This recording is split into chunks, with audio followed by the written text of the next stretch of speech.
김현정의 뉴스 쇼.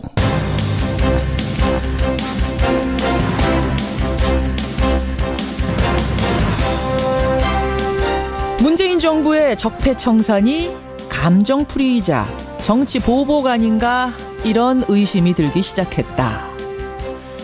애청자 여러분 안녕하십니까? 이명박 전 대통령이 검찰의 적폐청산 수사에 대해서 어제 처음으로 직접 입을 열었습니다. 댓글 공작을 보고 받았느냐는 기자의 질문에 대해서는 상식에 벗어나는 질문을 하지 말라, 역정을 내는 모습을 보이기도 했죠. 그런데 과연 무엇이 상식일까요? 댓글 공작부터 블랙리스트 의혹, 다스 건까지 무엇이 상식인지는 수사하면 나옵니다.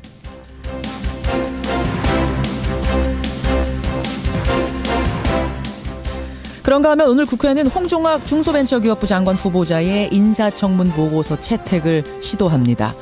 채택해야 한다, 안 된다, 여야 간 기싸움이 이어지는 상황. 결국 청와대는 국민 여론을 보고 판단하게 될 텐데요. 홍종학 여론조사 저희가 돌려봤습니다. 2부에서 확인하시죠. 김현정의 뉴스쇼 출발합니다.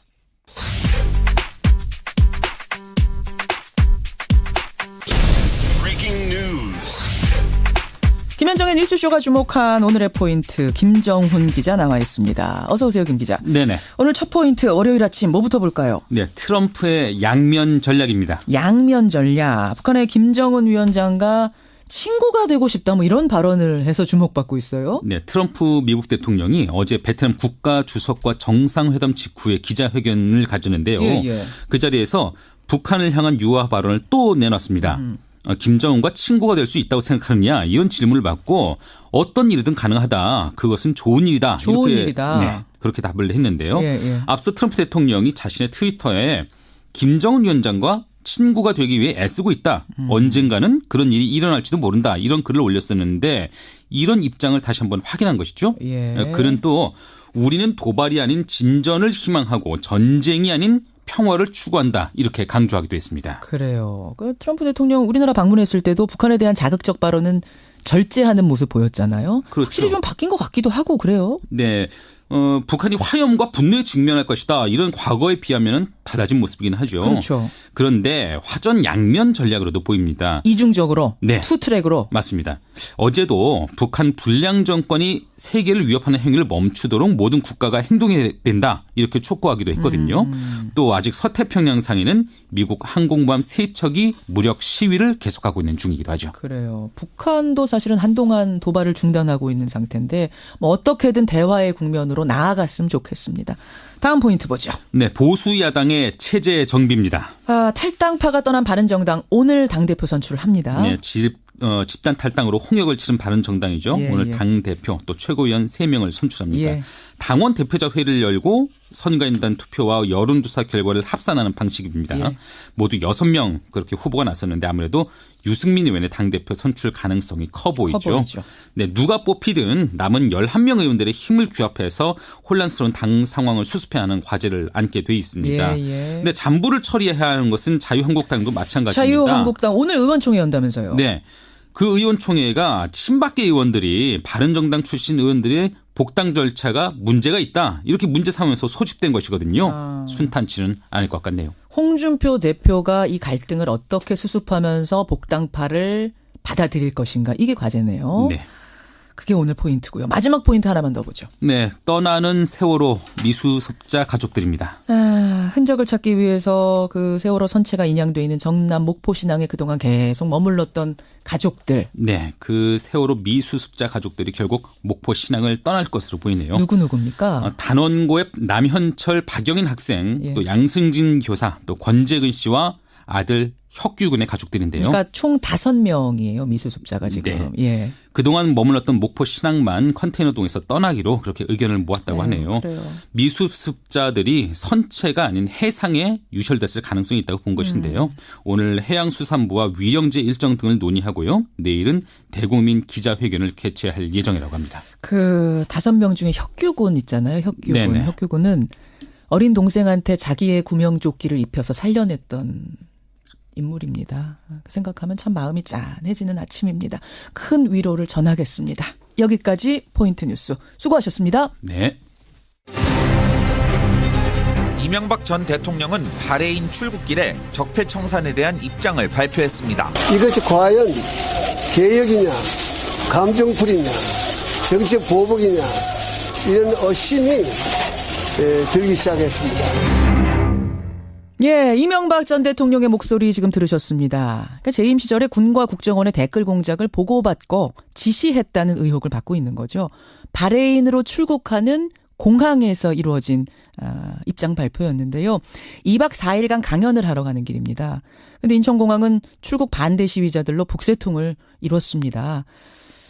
검찰 수사를 코앞에 둔 이 전 대통령 어떤 말을 하고 싶었던 걸까요? 최측근 만나봅니다. 이명박 정부 당시 특임 장관을 지낸 늘푸른 한국당 이재호 대표 연결을 해보죠. 이재호 대표님 안녕하세요. 예, 안녕하십니까. 어제 인천공항 보셨겠지만 이명박 전 대통령 출국을 금지시켜달라는 시위 인파가 상당했습니다. 근데 청와대에다가 출국 금지 청원을 넣은 사람도 오늘 아침에 제가 확인하고 들어왔는데 8만 명을 넘어섰더라고요. 예. 근데 꼭 지금 바레인으로 나가셨어야 했을까요? 아니, 그건 바레인 정부에 이미 오래전에 특강하기로 초청되어 있는 거니까, 그 정부에 약속한 걸 일방적으로 어길 수도 없잖아요. 어길 수가 없어서. 예. 그건 또 예의가 아니죠. 예의가 아니니까. 근데 국민의당은 이명박 전 대통령이 지금 바레인의 고위공직자 강연 같은 남의 나라 생각할 때가 아니다. 이런 논평을 냈더라고요. 그 사람들 한심한 사람들이 남의 나라 우리가 생각해서 가자고 그래서 갑니다. 그쪽에도 초청이 와서 약속이 된 거니까 약속을 지키는 것도 나라와 나라 사이의 시민이지. 예. 국민의당 사람들은 한심한 사람들. 아이고 한심한. 그러면 지금 이제 국민들 한 8만 명 넘게가 출국 금지시켜달라고 요청을 한 이유는 혹시라도 나가셨다가 안 들어오시거나 이럴 가능성 전혀 없겠습니까? 그게 말이라고 합니까? 무슨 잘못도 없는데. 뭘 안 들어오고 그러겠어요. 그리고 구속시켜달라 8만 이런 거는 그 숫자는 간단하죠. 우리가 촛불 집회할 때 광화문에 모인 인원이 얼마입니까? 이게 국민들은 뭘 하나 이렇게 마음에 걸리면 쉽게 동조하지요. 또 동조하는 사람들 따로 있죠.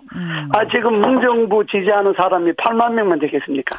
자, 그러면 문정부 지지하는 사람들은 다 더 서명한다고 봐야죠. 근데 그런 건 숫자가 의미가 없는 거고. 알겠습니다. 확인을 좀 드릴 것이니까 바레인에서는 2박 4일 지나면 꼭 돌아오시는 거고 검찰에 출석 요청이 있으면 당당히 나가시는 것 이것도 확실합니까? 출석 요청이 있다는 게 뭐가 혐의가 있어야 출석 요청을 하지. 그리고 그러잖아요. 이게 예를 들어서 지금 전제를 해야 될 게 지금 이명박 전 대통령에 의심을 받는 것이 댓글을 지시했냐 보고받느냐 이런 것 아닙니까? 그렇습니다. 돈을 얼마를 들어먹었다 무슨 이권에 개입했다 이런 부패 혐의가 아니고 대통령이 일상 직무상에 있어서 그런 사이버사령부나 국정원의 업무를 지시했냐 보고받느냐 이런 것 아닙니까? 그럼 그 내용이 대통령이 지시하고 보고받을 내용이냐 아니냐 하는 걸 따져봐야 되지 않겠습니까?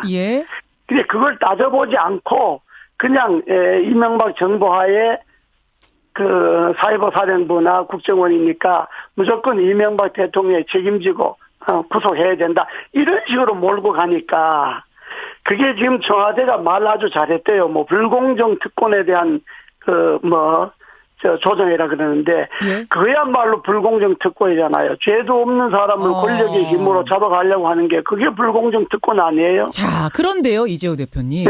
이게 아무 죄 없는 아무 혐의도 안 나온 아무 증거도 안 나온 사람을 지금 몰아간다고 보기에는 김관진 당시 장관이 이명박 대통령 지시를 받았다라고 자백을 했습니다. 그러니까 그 지시라는 게 이런 거잖아요. 자백도 나도 그때 봤는데 예를 들어서 보세요. 국방부 장관이 지금 연말연시돼서 대북 심리전을 강화할 필요가 있어서 인원을 더 늘려야 되겠습니다. 이렇게 말하면 대통령이 그래 그 주무장관 알아서 하라 이렇게 이야기하겠죠. 예. 그럼 알아서 하라 그러면 주무장관에서는 대통령의 지시를 받았다 이렇게 말하겠죠. 맞습니다. 그런데 그것보다 조금 더 나아갔더라고요. 무슨 말이냐면 문건에 적시된 대통령 지시사항, VIP 강조사항 이렇게 적혀있는 부분이 있습니다. 거기에 뭐라고 되어 있냐면 사이버사 인력을 증원하는데 우리 사람을 뽑아라. 우리 사람을 철저하게 가려서 뽑아야 한다고 VIP가 강조했다라고 적혀 있는 것. 우리 사람을 뽑아라라는 게 무슨 의미인가? 이거는 그거죠. 답을 하셔야 되는 거 아닌지. 예를 들어서 대통령이 이러잖아요. 내가 이제 대통령이라면 왜 그런 말을 했겠냐. 특히 심리전 같은 거는 사이버 같은 거는 노출이 안 되는 거니까 국가관에 투자를 하거나 정세서에 확실하거나 좀 확실한 사람을 뽑아라 이런 이야기 아니겠어요. 국가가 그런 이야기를 과장 확대해서 모두 호남 사람 배제하라 이렇게 나가는 게 불공정 특권이죠. 권력을 이용해서 사람 잡아가려고 하는 것 아니에요. 생각해 보세요. 김관진 장관이 호남 사람이죠. 호남 사람 앞에 놔두고 대통령이 그 호남 사람 빼라 이렇게 이야기하겠습니까? 그러니까 여기서 말하는 우리 사람을 철저하게 가려서 증언하라는 이야기는 국가관이 투철한 사람을 의미하는 것이다. 그렇죠. 확실한 사람 뽑아라 이 말이지. 그거는 뭐 일상적인 것 아니겠어요. 사회보전 하는데 그 아무나 뽑으면 안 되고 그 확실한 사람들 뽑아라 이 말 아니겠어요. 이 대표님 조금만 진정하시고요. 조금만 진정하시고 하는 꼴을 보니까 이 진정을 하려고 해도 안 하게 되죠. 진정이 안 되세요. 알겠습니다. 그래도 조금만 진정하시고 제 질문을 들어보세요. 진정하셔야죠. 그렇죠. 어른이 진정하셔야죠. 자, 그런데 우리 사람 뽑아라라고 한 게 국가관 투철한 사람을 뽑아라라고 한 걸 수도 있습니다. 그렇다면 그 다음에 의심스러운 상황들이 안 벌어졌으면 그 말이 맞는데 지금 상황을 보면은 그렇게 해서 뽑힌 사람들이 선거에 댓글을 달고 정치에 개입하는 댓글을 달고 또 그 당시 이제 야당이죠. 야당 성향의 연예인들을 사찰하는 뭐 이런 행동을 하고 이런 것들을 했기 때문에 결국 그때 우리 사람이 이렇게 되는 거 아니냐라는 의심을 합리적 의심을 할 수밖에 없는 상황 아닌가 하는 거죠. 그 의심인데 그 의심이 대통령하고 관계는 없는 거잖아요. 그거는 그렇게 지시를 받은 사람들 담당 부서에서 담당 직원들이 담당 관계자들이 하는 이야기지. 예를 들어서 대통령이 그렇게 확실한 사람 뽑는데 탤런트 누구누구 제외하고 배우 누구누구 제외하고 이런 걸 대통령이 지시하겠습니까? 그럼 관계자들이 댓글 달아라는 걸 지시하겠습니까? 그 관계자들 꼬리선에 있는 사람들이 자기네들이 재량권 안에서 한 일들이죠. 왜 그렇게 무리한 일을 했을까요? 그게 엄청난 일이라는 거, 전대미문의 일이라는 걸 알면서 왜 관계자들이 무슨 이득을 보겠다고? 전대미문은 아니고 역대 정권에서 국정원이나 다 그 정보기관은 그런 짓을 하니까 그게 잘못된 건데 이번에 역대 정권에서도 그런 일이 있었다고요? 역대 정권에서도 댓글 공작이? 역대 정권에서 심리전하고 국정원에서 그런 거 늘 하죠. 댓글 달고 하는 건데. 이 부분은 확인은 안 된 얘기입니다. 구조를 없애는 건 좋아요. 난 뭐 그런 적들을 정산하는 것은 난 100% 찬성인데 그런 그 권력기관이 권력을 이용해서 그런 짓을 한다는 건 옳지 않는 거죠. 근데 그거는 이번 기회에 뿌리 뽑는 건 좋은데 그걸 엉뚱하게 왜 이명박 대통령에게 결부시켜갖고 이명박 대통령을 잡아가라 마라 하는 거니까 정치 보복이라는 거 아닙니까? 떳떳하고 지금 문제가 없다고 생각하신다면 그럼 나가서 그것들을 밝힐 생각도 있으실까요? 아니 이게 무슨 동네 잡범입니까? 나가서 내 결정하다고 밝히기. 이게 한 나라의 대통령이었던 사람이 산하기관에서 한 건데 그게 관계가 자기에까지 미치지도 않는데 뭐 나가서 내가 잡범이냐? 내가 뭐 그런 이야기를 그 자체가 넌센스잖아요. 알겠습니다. 아무튼 어떤 입장인지 지금 확인은 됐습니다. 그렇다면 이명박 전 대통령에 대한 검찰 수사가 진행이 된다면 그럼에도 불구하고 진행이 된다면 이게 현 정권의 어떤 부메랑으로 돌아올 거라는 생각도 하시는 걸까요? 지금 이전 대통령께서는. 당연하죠. 왜냐 그러면 청와대가 아주 적절하게 말을 잘했는데 불공정 특권에 대한 구조를 조정하겠다는 거 아닙니까? 없는 죄를 잡아가는 게 권력에 의한 불공정 아닙니까? 지금 문재인 정부가 불공정 특권을 행사하고 있는 거예요. 그런데 거기다가 이명박 전 대통령 잡아간다 그러면 그거는 불공정 특권을 행사하는 게 증거로 드러나니까 그럼 가만히 있겠습니까? 정의에 반하는 행위를 보면 그것이 권력이든 살아있는 권력이든 죽어있는 권력이든 정의에 반하는 행동을 하면 거기에 저항하는 게 당연한 거죠. 알겠습니다. 그게 정의 아니에요? 맞는 말씀인데 근데 아까 전에 합리적 의심이 드는 상황이라는 것에 대해서는 이 대표님도 인정하셨잖아요. 합리적 의심이 드는 상황이라면 검찰이 조사를 할 수밖에 없는 것 아닌가 이런 생각이 드는데요. 그게 검찰까지 올라갈 것도 아니고 합리적 의심이라는 게 그게 대통령인데 갈 사안이 아니잖아요. 대통령 업무에서 지시하고 지시받았다고 그럽시다. 그 지시하고 지시받는 것이 업무 범위 안에서지. 그걸 뭐 선거에 이렇게 누굴 당선시켜라, 누굴 나쁘게 해라, 뭐 누굴 블랙리스트 만들어서 없애라. 이런 걸 대통령이 지시하고 보고를 받겠어요. 알겠습니다. 생각해보세요, 상식적으로. 알겠습니다. 이재호 늘푸른한국당 대표 지금 만나고 있습니다. 대표님. 지금 시간이 한 1분밖에 안 남았는데 이 질문을 좀 꼭 드려달라는 청취자 문자가 들어와서요. 지난주에 홍준표 대표 만나셨죠? 늘푸른한국당과 자유한국당과 통합하는 겁니까? 지금 실무적으로 논의를 하기로 했습니다. 그러셨어요? 예. 구분응선은 넘은 겁니까? 뭐 구부고 발부고는 일단 실무적으로 논의를 해보고 당과 당이 이제 합치는 거니까. 그게 정당법과 당은 뭐 이런 여러 가지 절차가 있지 않습니까? 있죠. 그 절차를 이제 추진해 보고 그게 맞아야죠. 근데 사실은 이재호 대표가 새누리당 탈당하실 때 정의롭지 못한 권력이 이 당의 또아리를 들고 있다. 그렇죠. 거세게 비판하면서 나오셨잖아요. 그게 박근혜 대통령에 의해서 제가 공천을 못 받고 쫓겨난 거지. 그때 그러셨어요. 제 스스로 탈당한 게 아니라 정의롭지 못한 권력에 의해서 축출당한 거지 뭐. 근데 지금은 좀 당 상황이 변했다고 보세요. 사실은 박근혜 전 대통령 출당한 거 외에는 큰 변화가 없다는 평가들 나오는데. 그렇습니다. 그런데 그건 뭐 제가 사실이고. 그러나 일단은 우리를 쫓아냈던 그 당사자가 당에서 제명을 당했으니까. 박근혜 전 대통령? 그 뿌리는 제거했다고 봐야죠. 소위 정의롭지 못한 권력의 핵심은 당에서 쫓겨나갔다고 봐야죠. 그런 정도죠. 그 당 자체가 뭐 새롭게 됐다 이런 생각은 제가 아직 하지 않고요. 알겠습니다. 오늘 오랜만에 나오셔서 질문 드릴 게 많은데 일단 여기까지 입장 확인하는 것으로 하시고. 하도 요즘 어처구니 없는 일이 벌어지니까 제가 좀 말이 많습니다. 오늘 전화 끊고 좀 진정하시고요. 다음번에 한 번 더 모시겠습니다. 고맙습니다. 늘푸른한국당 이재호 대표였습니다.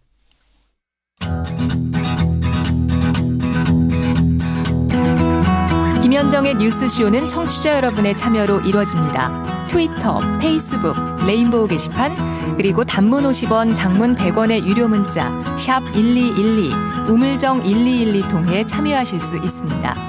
김현정의 뉴스쇼, 여러분과 함께 만듭니다. 아니 이명박 대통령이 무슨 잡범입니까? 이런 일로 검찰에 소환을 하게? 이 이야기가 오늘 상당히 화제가 될 것 같아요. 김성환 씨 어서 오세요. 저 그런 말 해주고 싶은데요. 잡범이 따로 있습니까? 아니 그런 일을 하면 잡범이 되는 거죠? 잡범은 따로 있는 게 아니에요. 이재호 대표 지금 전화 끊고 진정하기로 저랑 약속하셨는데 이 얘기 들으면 또 진정 못하실 것 같은데.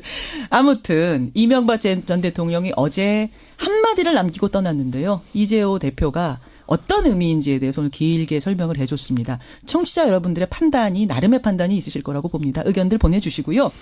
행간은 뭐 갈까요? 현대판 노예. 산업이로 불리는 대학원 조교. 대학원 조교. 그동안 노동자로 인정해서 4대 보험과 퇴직금을 받도록 해줘야 한다 이런 요구가 많았는데요. 노동부가 처음으로 조교도 노동자가 맞다는 결정을 내놨습니다. 노동자로 인정받은 대학원 조교들. 이 뉴스의 행간을 좀 살펴볼까 합니다. 동국대학교 대학원 조교들이 그 총장을 상대로 고발한 사건에서 결정이 나온 거죠? 네, 맞습니다. 작년 12월이었었는데요. 동국대 대학원 총학생회가 총장을 고발하는 사건이 있었습니다. 이 조교 458명의 연차 수당, 퇴직금을 지급하지 않았다. 이제 그 이유였는데요. 우리도 노동자인데 조교도 노동자인데 우리에게도 퇴직금 달라. 그렇죠. 연차 수당 줘야 된다. 이런 거였어요. 그러니까 그동안 노동부가 조교들을 상대로 아마 대면 조사도 벌이고 그랬던 모양인데요. 그러니까 조교들도 대학의 지휘 감독을 받으면서 업무를 하기 때문에 노동자가 맞다 이렇게 결정을 했고요. 근로기준법 위반 혐의로 총장을 기소 의견으로 검찰에 넘겼습니다. 이 노동부가 대학 조교를 노동자로 인정한 것도 처음 있는 일이고요. 당연히 노동권 침해로 대학 측을 고발해서 검찰 수사까지 받게 한 것도 이번이 처음 있는 일입니다. 그러네요. 큰 뉴스입니다. 노동자로 처음 인정을 받은 대학원의 조교들. 이 뉴스의 행간 이면 들어가 보죠. 첫 번째 행간은 상식이 교문에서 막혔다입니다. 교문에서요? 네. 흔히 대학을 지식의 상아탑이라고 부르잖아요. 그렇죠. 그만큼 가장 공정하고 합리적일 거라고 우리는 믿고 그렇게 생각을 하지 않습니까? 예. 근데 실제 현실은 정반대였다는 거죠. 예외가 변칙을 낳았습니다. 그러니까 대학 조교들은 교수 허드렛 일을 해주는 존재처럼 인식이 되었던 게 사실입니다. 사실은 조교들이 당연하게 받아들이기도 했어요. 그동안은. 예, 맞아요. 예. 그러니까 올해 초였었는데요. 서울대에서 스캔노예 사건이 벌어졌습니다. 뭐였죠? 이 교수가 조교에게 수만 장의 논문과 자료를 스캔하라고 시킨 겁니다. 일종의 이제 허드렛 일을 시켰다고도 볼 수 있는데요. 그러니까 이런 것처럼 사실은 조교들은 휴일도 없습니다. 왜냐하면 교수가 연구실에 나오면 그게 출근일이기 때문에 아하. 교수를 이제 보좌해야 된다는 뭐 그런 부담감 때문에 비서 같은 거니까. 그렇죠. 네. 그러니까 동국대의 경우에 일주일에 40시간 이상 일을 했는데요. 예. 매월 받은 돈이 130만 원 수준이었습니다. 그래요. 근데 이것도 사실은 월급이 아니라 장학금 명목이죠. 그래서 우리 근로장학생이라고 부르잖아요. 맞아요. 네. 그러니까 일을 해서 뭔가 일에 대한 대가를 받는 것이 아니라 장학금을 주는 것으로 모든 걸 퉁치는 뭐 이런 건데요. 그러니까 이렇게 하는 게 더 또 나중에 어떤 결과를 불러일으키냐면은 예. 대학 측이 이렇게 장학금을 준 걸 가지고 대학 장학금 지급 실적으로 부풀린다는 겁니다. 그러니까 정당하게 줘야 될 월급은 안 주고 장학금 주는 것처럼 하니까 우리 대학은 이렇게 장학금을 많이 줍니다라고 해서 또 정부에다가 또 얘기를 한다는 거죠. 그러니까 조교들은 최저임금도 못 받고 일하고 대학 측은 값싸게 부려먹고 대학 실적까지 올리는 게 현실이라는 겁니다. 현실 이어왔습니다. 지금까지. 네. 그래요. 두 번째 행간 뭡니까? 두 번째 행간은 현직이 아닌 전직 조교들이었다입니다. 이게 무슨 말씀이세요? 그러니까 동국대 총장을 고발한 조교들이 현직이 아니었다는 거예요. 전직 조교들이었다는 겁니다. 현직들은 결국 못 나선 거군요. 못 나선 거죠. 못 나선 거예요. 불이익을 당할까 봐 두려워서. 그래요. 뭐 그 대학 조교들의 입장을 아시는 분들은 다 아시겠지만 그러니까 학생들이 뭔가 문제 제기를 하면요. 이번에 동대도 마찬가지였지만 장학금을 우리가 그럼 회수할 거야? 라고 하는 협박도 사실은 있었다고 합니다. 그리고 또 대학원생이 위치라고 하는 게 정말 무서울 수밖에 없는 게 교수한테 밑보이면 끝이잖아요. 왜냐하면 교수님들이 다 석사 논문, 박사 논문 그렇죠. 심사하시고 또 조교하는 사람 중에는 교수 꿈꾸는 사람도 많은데 맞아요. 위에 교수님한테 찍히면 사실상 그쪽으로 가기 어려워지는 거잖아요. 박사 논문 현실이. 꿈도 못 꾸는 게 현실입니다. 그렇죠. 저도 제 주변에 박사 논문 쓰면서 엄청나게 서름 당했다고 하는 사람들 많은데 교수님한테 잘 보이면은 아무것도 못하는 거죠. 그렇죠. 그러니까 어쩔 수 없이 전직이 나설 수밖에 전직들이. 없었다는 겁니다. 그렇군요. 이게 대학의 초라한 현실입니다. 마지막 행간은 뭔가요? 마지막 세 번째 행간은 돈도 실력이야. 내 부모를 원망해. 입니다. 네 부모를 원망해. 네. 이거 어디서 많이 듣던 말이잖아요. 그렇죠. 귀에 딱지가 않을 만큼 많이 들었는데요. 최순실 씨 딸 정유라 씨가 친구들한테 한 말이죠. 그렇죠. 국정농단 사태 도화선이 된 말인데요. 예. 작년에 국회 청문회에 출석한 이대 교수들이 뭐라고 얘기를 했었냐면은 그러니까 그때 이제 나왔던 의혹이죠. 예. 정유라 씨 답안지를 조작했다는 소리를 하면 조교들한테 매장시키겠다 이렇게 협박을 했다는 얘기가 있었습니다. 그런 의혹이 있었어요. 그리고 교수들은 사석에서 조교를 잡일 돕는 아이라고 불렀다. 이런 얘기까지 나왔었거든요. 좀 조교들한테 책임을 또 떠넘기는 모습이 굉장히 불편하기도 했었습니다. 사실 공부하기도 바쁜데 대학 조교 누군들 뭐 하고 싶어서 하겠습니까? 장학금 때문에 어쩔 수 없이 사실은 하는 거거든요. 그렇죠. 그러니까 이번 동국대 사건은 그동안 불이익을 받던 전국의 대학 조교들한테는 어쩌면 큰 위로가 될 만한 일이 아니었을까 싶습니다. 동시에 이제 이번 일을 계기로 해서 어떤 관행, 대학가의 노동 관행이 바뀔 수 있을 것 같아요. 맞습니다. 교육부가 작년에 내놓은 자료를 보면요. 예. 국립대하고 서울 소재 대학생 조교 현황 자료가 나왔는데 34개 학교 가운데 근로계약을 체결한 대학은 단 한 곳에 불과했습니다. 그러니까 노동자로 인정해 주는 대학이 한 곳에 불과했다는 얘기가 되는 거죠. 예. 그러니까 다시 말씀드리지만 대학은 어느 곳보다 공정해야 하는 곳입니다. 그래야 학생이 나가서 다른 데 가서도 공정한 대우를 받지 않겠습니까? 그렇죠. 그러니까 돈도 실력이라는 말이 나오지 않도록 이번 기회에 잘못된 관행이 있었다고 하면 잘못된 병폐가 있었다고 하면 좀 바로잡았으면 좋겠습니다. 여기까지 오늘의 행간. 김성환 씨 수고하셨습니다. 네, 고맙습니다. 청취자 김상구님, 근로계약서를 조교와 맺은 단 한 곳의 대학, 이곳이 어딘가요? 물어보셨는데 저도 굉장히 궁금한데요. 노웅래 의원실에서 실태 조사를 했는데 그 한 곳이 어딘지는 밝히질 않았네요. 저희가 조사해 보겠습니다. 그 대단한 한 곳 어딘지. 2부로 넘어가죠.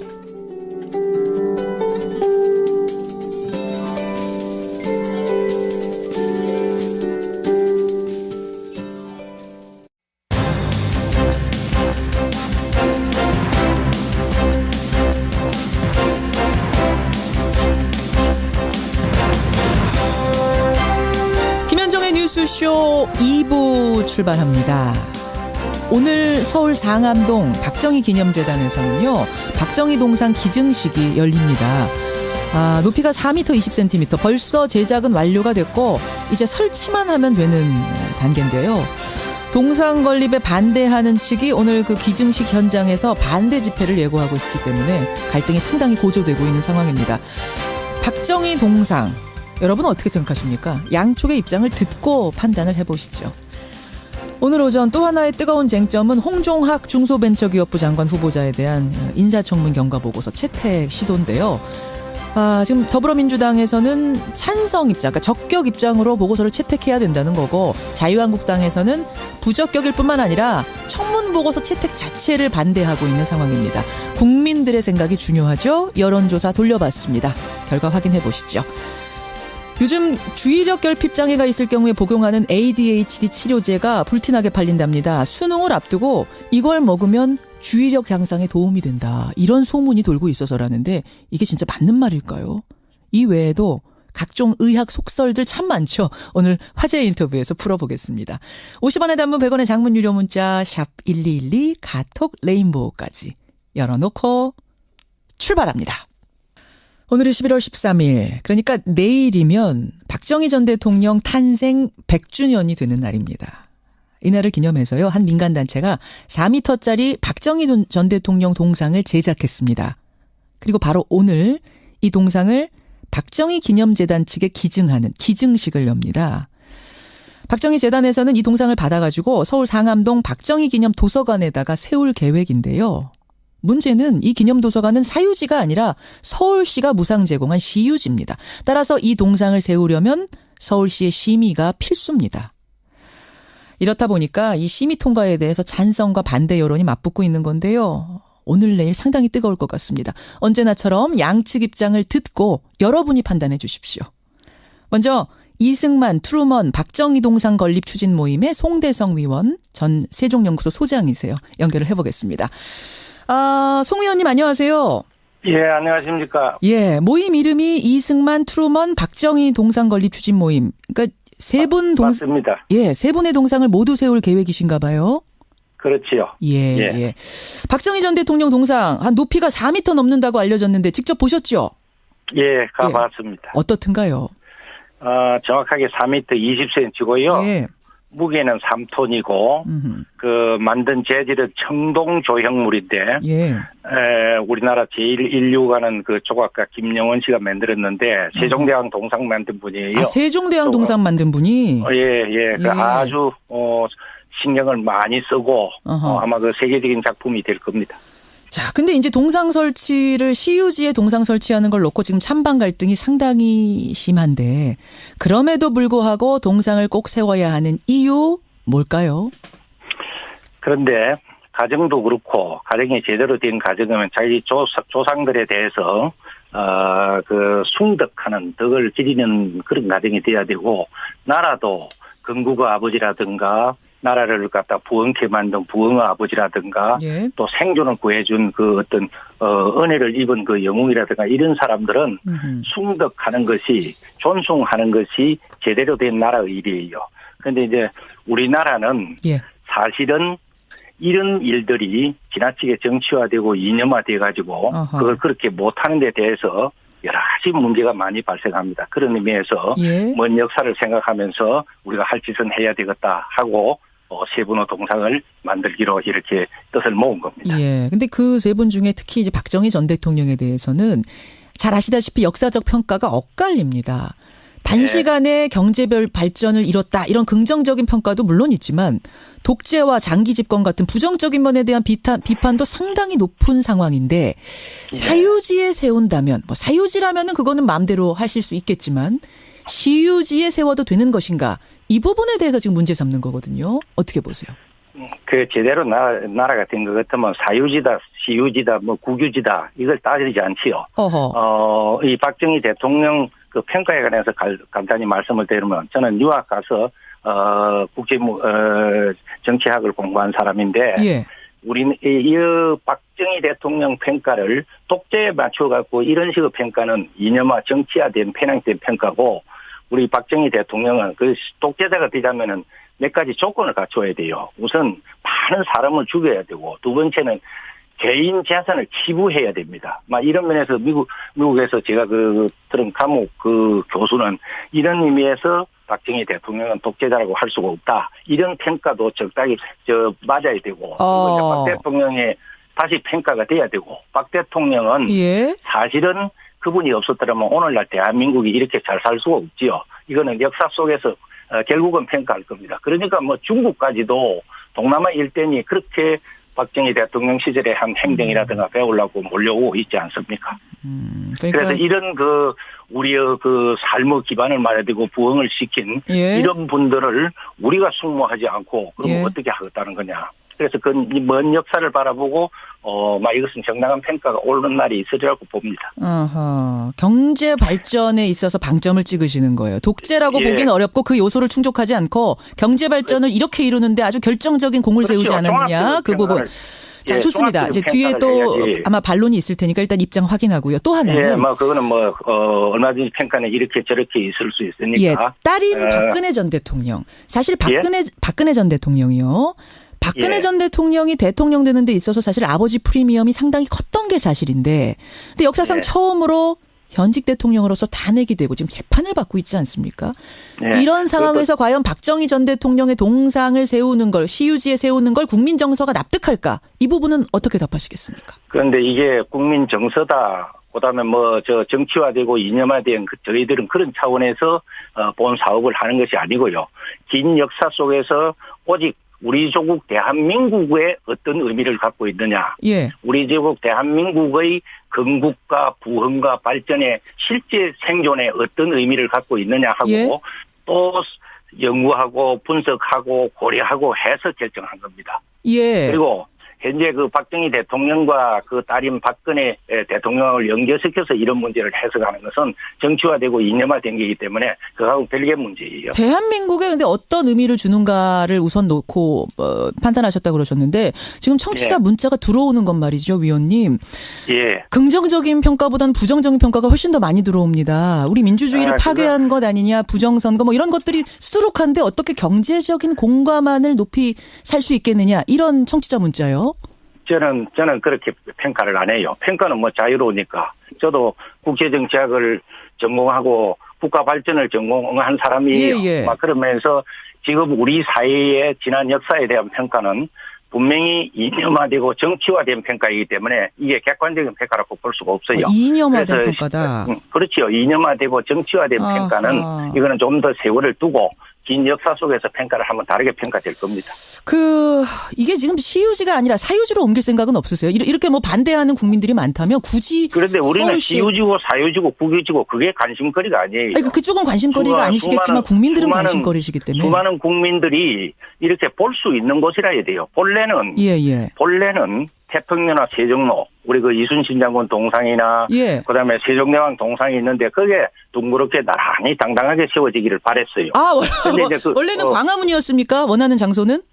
그렇죠. 거기서 무엇이 잘못돼서 그게 세우지를 못해요. 그러는데 이제 그게 우리 정치화되고 이념화된 우리 사회 문화 때문에 어렵기 때문에 그다음에 우리가 시도했던 것은 전쟁 기념관이었어요. 거기는 얼마든지 되겠다 했는데 그것도 또 여의치 않더라고요. 그래서 결국은 박정희 재단 기념재단에 도서관에 링컨 기념관에 링컨 동상이 있는 거는 당연하기 때문에 거기에 존치를 해야 되겠다 했는데 그것도 서울시유진이 어쩌니 하죠. 그러면 기정식이라도 해야 되겠다. 100주년을 맞아서 그렇게 된 겁니다. 그러니까 광화문에 세울 생각이었는데 지금 오히려 많이 양보한 거란 말이죠. 양보가 아니죠. 역사 속에서 지금 이렇게 참고 기다리는 거죠. 참고 기다리신단 말은 그럼 언젠가는 그쪽에 가야 된다고? 그렇죠. 우리 역사가 바르게 해석되고 그런 지난날의 건국 아버지라든가 부흥의 이 어떤 대통령이라든가 우리를 구제해준 그런 사람들이 정당하게 평가가 될 때 국민들이 또 환영하면서 아마 지자체라든가 서로 우리가 모시겠다 하는 날도 올 겁니다. 언젠간 될 것이다. 이렇게. 그렇죠. 기습 서울시 심의를 통과해야 되는데 심의 통과가 어려울 것 같아서 기습 설치할 가능성이 있다. 이런 소문도 돌던데 그럴 생각 있으세요? 제일 기분 나쁜 우리의 그 동상 건립 추진위원회를 모욕하는 이야기. 아, 그건 아니군요. 무엇이 잘못됐다고 그게 무슨 도둑질 하는 행위입니까? 알겠습니다. 나라를 해치는 행위입니까? 기습 설치를 하게. 그럴 일은 절대 없다. 역사 분위기라는 건 늘 바뀌기 때문에 방금 말씀드린 것처럼 서울시가 당당하게 우리가 해서 하겠다.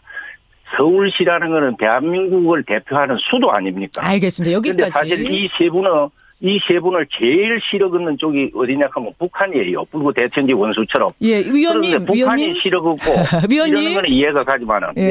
잠시만요. 이게 저희가 시간 배정이 똑같이 돼 있기 때문에 지금 여기까지만 말씀 들어도 어떤 의미인지 알겠습니다. 고맙습니다. 감사합니다. 박정희 전 대통령 동상 건립 추진 모임의 위원이세요. 송대성 위원 먼저 만나봤습니다. 반대쪽 의견 들어봐야겠죠? 민족문제연구소 방학진 기획실장 연결이 돼 있습니다. 방 실장님 안녕하세요.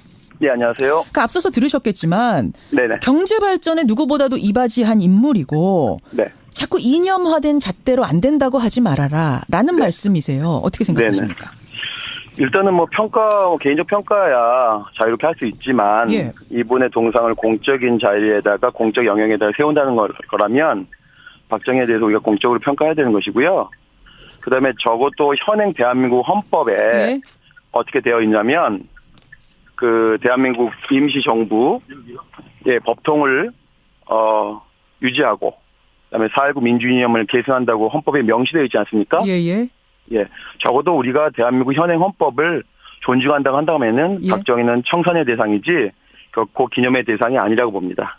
근데 아까 그 위원께서는 독재다 이런 얘기를 하는데 독재자의 요건을 충족하지 않는다. 독재자라고 하면 사람을 많이 죽여야 되고 개인 치부를 해야 되는 게 조건인데 박정희 전 대통령 그러지 않지 않았느냐. 어떻게 해서 독재자고 뭐가 문제가 있느냐 이렇게 말씀하시던데요. 독재 이전에 이분의 일제 때 경력을 좀 잠깐 말씀드리면요. 이분이 대표적인 친일 군인인 건 말할 것도 없고 41년도에 대한민국 임시정부가 대일 선전포고를 합니다. 45년 해방 때까지 임시정부의 반대편에서 교전을 수행한 명백한 적국의 장교로서 박정희는 존재했습니다.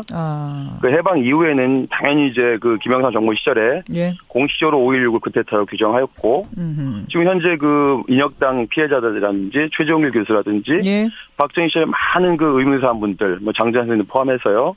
이런 분들의 희생들이 계속 지금 밝혀지고 있고 이 박정희 정권에 의해서 이루어진 살인이다.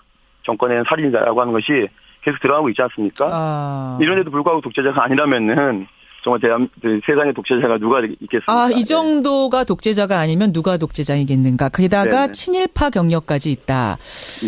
박근혜 전 대통령이 지금 탄핵되고 재판받고 있는 이 상황도 반대의 이유가 된다고 보십니까? 저희는 그 이전부터 이 문제가 지금 박정희 기념관이 1997년부터 처음 거론되기 시작했거든요. 올해로서 딱 20년입니다. 20년 동안 저희는 줄기차게 반대해왔던 것이죠. 그렇지만 적어도 이제 작년에 촛불 집회를 통해서 이 적폐청산이라고 하는 것이 시대적 정신이 되었다고 저희는 보거든요. 이제 박정희야말로 바로 이 민주주의 그 이전에 대한민국 임시정부와 맞서 싸운 적국 장교이고 친일파 군인입니다. 근데 앞에서 이자의 동상을 촛불 집회 이후에 이 적폐청산의 시대에 세워진다는 것은 말이 안 된다고 봅니다. 근데 이제 앞에서 이런 말씀도 하셨어요. 어느 작은 가정에서도 조상을 숭배하고 숭덕해야 되는데 그런 의미에서 전직 대통령들의 동상 세우고 숭덕하는 게 무슨 문제겠느냐. 원래는 광화문에 세우려고 했다. 이런 말씀도 하시고 언젠가는 광화문에 세울 거라는 얘기도 하시는데요. 그래서 언젠가는 세울 거라고 자꾸 호시탐탐 노리고 계시니까 저희가 지난 주말부터 이 동상을 못 세우도록 불침번호 지금까지 서고 있거든요. 그러세요? 기습 설치는 안 하신대요. 불침번 안 쓰셔도 돼요. 믿어보겠습니다. 아주 강하게 반대하고 계시네요. 그 사유지에 세우면 문제 없다고 보십니까? 사유지에 세우고 그다음에 그것이 그 개인의 영역에서 그다음에 그 자기들이 돈 모아서 세우는 거야 저희가 뭐라 하겠습니까? 지금도 히틀러를 찬양하는 분들이 유럽에 많이 있지 않습니까? 그런 분들이 자기 집에서 모여서 히틀러를 추앙하는 건 어쩔 수 없지만은 이건 적어도 서울 시민의 땅입니다. 그리고 적어도 이 마포 이곳이 지금 서울의 랜드마크가 되어가고 있는 곳인데 이곳에다가 친일 독재자의 동상 세운다는 것은 국가적 망신이죠. 국가적 망신이다까지. 청취자 한동성님은 이런 의견 주셨어요. 그렇게 따지자면은 DJ 동상, 김대중 전 대통령 동상이라든지 뭐 여러 전직 대통령 동상이 지금 전국 곳곳에 있는데 형평성 차원에서도 안 될 거 없지 않느냐. 어떻게 생각하세요? 네, 그런 말씀들을 많이 하시더라고요. 예. 이 전직 대통령 얘기를 많이 하시는데 이 전직 대통령의 잣대로 이제 볼 것이 아니라 물론 이제 적어도 이제 저희는 이제 DJ가 그 고향이라든지 학교에 동상이 몇 개 있는 거여서 제가 확인했거든요. 예. 과유불급이죠. 전 개인적으로 이런 아무리 위대한 인물이라도 동상을 많이 세우는 것을 제 개인적으로 반대하는데요. 적어도 이 적국 장교와 헌정 질서를 파괴한 자와 그리고 민주주의 수호자와 그 노벨 평화상을 받은 분하고 전직 대통령이라서 똑같이 볼 수는 없죠. 가령 예를 들어서 그렇다고 한다면은 전직 대통령이니까 전두환 노태우의 동상도 가능하다는 논리 아니겠습니까? 알겠습니다. 자, 양쪽 의견 듣고 아마 청취자들이 나름의 판단하실 것 같습니다. 오늘 기증식이 있고요. 서울시가 이제 심의를 통과시키면 그 기증받은 것을 세울 수 있는 상황이 됩니다. 그때까지는 여론을 모으는 작업이 중요하겠네요. 여러분의 의견 주십시오. 방학진 국장님 고맙습니다. 네, 감사합니다. 양측 의견 들어봤습니다.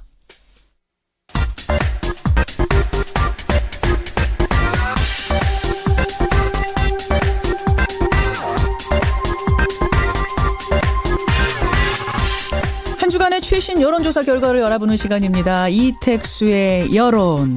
오늘도 여의도 조진웅 리얼미터 이택수 대표 나오셨어요. 어서 오십시오. 네, 안녕하세요. 그거 아세요? 얼마 전에 CBS에 그 조진웅 씨가 왔어요. 그래요? 네, 음악 FM의 영화 음악 코너에 왔는데 그 소식을 저희가 뒤늦게 듣고 제일 아쉬워했던 게 뉴스쇼 팀이에요. 네. 왠지 식구 같은 느낌. 네네.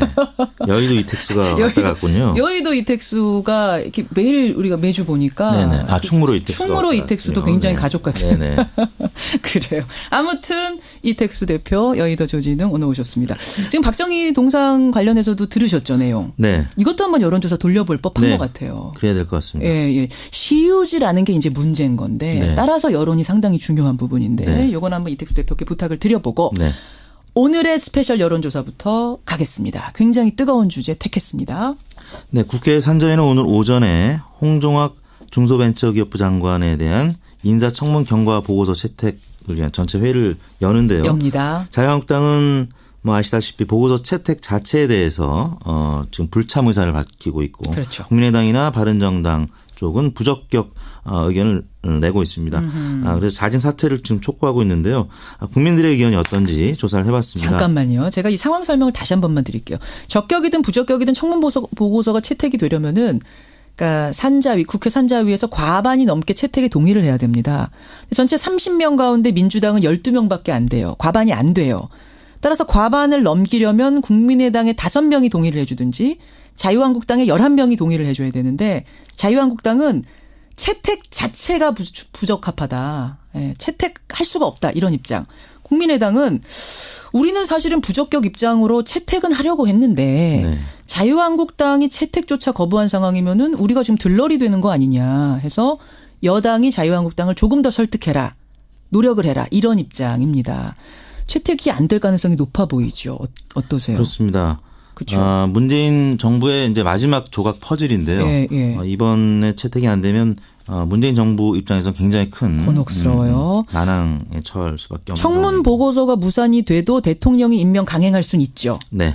다만 좀 부담스러운 거죠. 그렇습니다. 정치적으로. 정치적인 후폭풍이 또 예상이 되기 때문에 가급적이면 국민의당 또 바른정당의 도움을 받아서 한국당이 반대하더라도 보고서 채택까지는 좀 기대를 하는 모습인데요. 김상조 강경화 후보자 그 두 분 때도 채택이 안 됐습니다. 다만 그 당시는 국민 여론이 임명 쪽에 압도적이었어요. 그렇습니다. 당시에 이제 강경화 장관 같은 경우는 62%가 찬성을 했었거든요. 반대가 30, 거의 더블 스코어였습니다. 그렇기 때문에 청와대가 밀어붙일 수 있었는데 과연 홍종학 후보자에 대한 여론은 어떤가 우리가 조사를 해봤습니다. 네, 김현정의 뉴스쇼 의뢰로 지난 금요일 10일 날 전국 19세 이상 성인 8,852명에게 접촉을 해서 최종 511명의 응답을 완료했습니다. 5.8% 응답률, 무선 전화 면접 및 유무선 자동응답 혼용 방식이었고요. 표본 오차는 95% 신뢰 수준에서 플러스 마이너스 4.3%포인트였는데요. 다음과 같이 질문했습니다.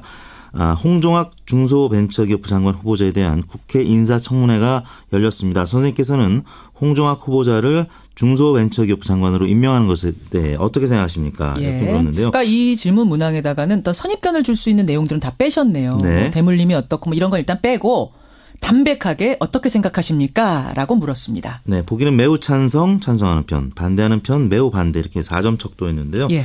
조사 결과는 매우 찬성 18.5, 찬성하는 편 23.5 이렇게 해서 찬성 의견이 42%로 나타났고요. 42% 찬성. 반대하는 편 14.3, 매우 반대 23.4. 그래서 37.7%가 반대하는 것으로 나타나서 오차 범위 내인 4.2%포인트 격차로 찬성 의견이 소폭 높았습니다. 37.7%가 임명 반대. 42%가 임명 찬성. 네.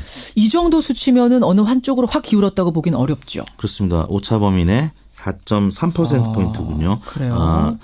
소폭입니다만 찬성 의견이 높았는데요. 예. 과거에 이제 박근혜 정부 때도 지금 기억을 해보자면 이완구 당시 총리 때 반대 의견이 당시에는 50%가 넘었었고요. 찬성 의견이 30% 후반에 그쳤는데 그럼에도 불구하고 밀어붙였거든요. 그렇죠. 근데 오차 범위 내에서 찬성이 높다는 거는 그나마 문재인 대통령 입장에서는 조금은 이 보고서 채택 여부를 떠나서 부담이 좀 덜한 상황이라고 볼 수가 있겠는데요. 그렇죠. 그렇지만 또 반대로 본다면 이 정도 상황이라면 과연 강경화 장관 때처럼 밀어붙일 수 있을까? 조금 고민이 그렇습니다. 되는 정도 수치 그렇기 아니에요? 때문에 이건? 결국에는 국회 내에서 산자위에서 보고서 채택을 해 주길 바라는 것이겠죠. 지정당별로는 정의당 지층 64.3% 찬성, 민주당 63.1% 찬성. 반면에 자유한국당 지지층은 무려 84%가 지금 반대를 하고 있고요. 국민의당 지지층도 59%가 반대를 하고 있고. 국민의당도 59%. 바른정당 지지층도 48%가 반대하는 것으로 나타나고 있습니다. 48%. 애매한 수치가 나왔네요. 네.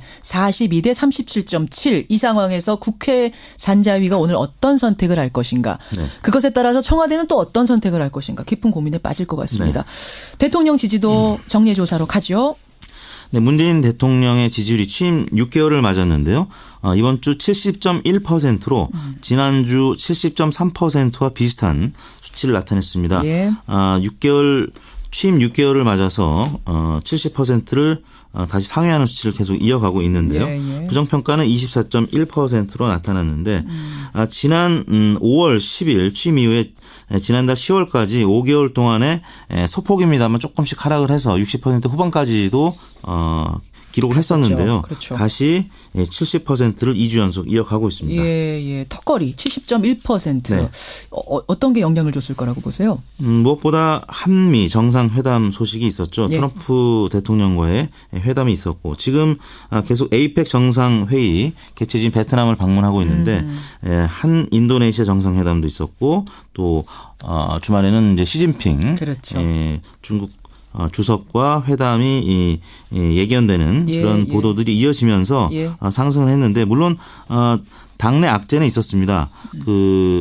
홍종학 의원의 인사청문회 과정은 긍정적인 영향보다는 부정적인 영향을 줄 가능성이 이제 높았던 것이었고요. 또 전병헌 정무수석이 검찰 또 수사 선상에 올랐다는 점 그런 부분은 악재로 작용을 했는데 긍정적인 요인이 좀 상쇄를 한 거군요. 크면서 상쇄를 한 것 같습니다. 정상회담, 한미 정상회담, 한중 정상회담 이런 게 성공적으로 치러지면서 부정적인 요소들을 상쇄하면서 70%대를 유지할 수 있는 이런 상황. 그렇다면 정당 지지율을 한번 보죠. 정당 지지율.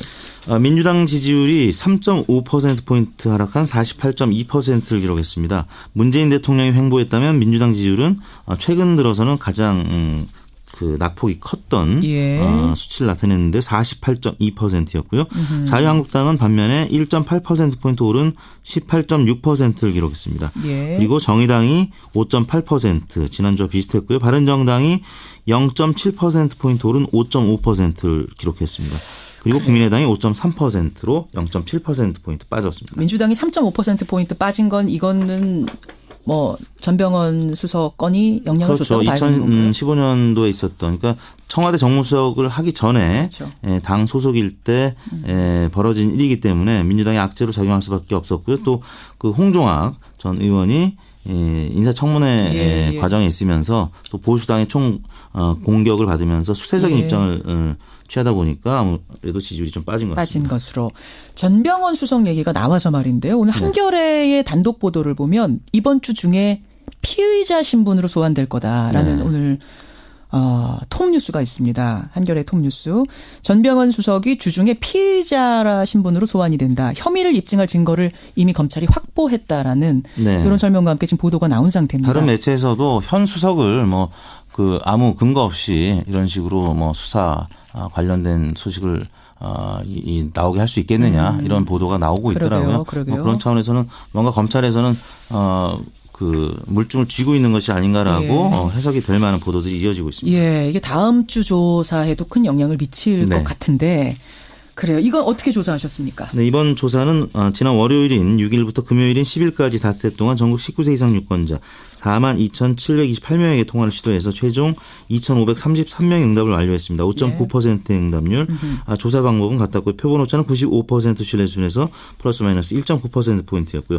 자세한 내용은 중앙선거 여론조사 심의위원회 홈페이지를 참고하시면 되겠습니다. 국정 수행 지지도, 대통령의 국정 운영 지지도, 또 정당 지지도까지 이번 주 정리해 조사 이택수 대표 수고하셨고요. 네, 감사합니다. 이제 여의도로 돌아가서 여의도 조진웅으로서 역할을 충분히. 고맙습니다. 네, 감사합니다.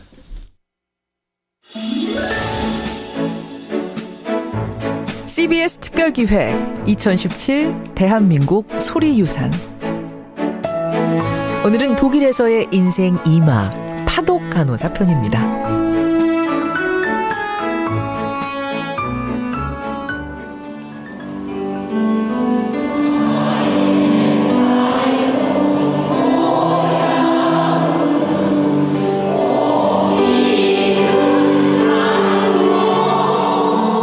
오늘이요, 우리 간호협회에서 45주년 한국 간호사들이 여기 베를린에 도착이 되어가지고 일을 시작했어요. 45주년 기념으로 아주 좀 크게 행사를 하게 됐어요. 그때는 한 3년 마치고 다들 고국으로 돌아가겠다 그런 마음이었는데 세월 속에 저희들이 오늘까지 이렇게 이어왔습니다. 참 보람스럽습니다.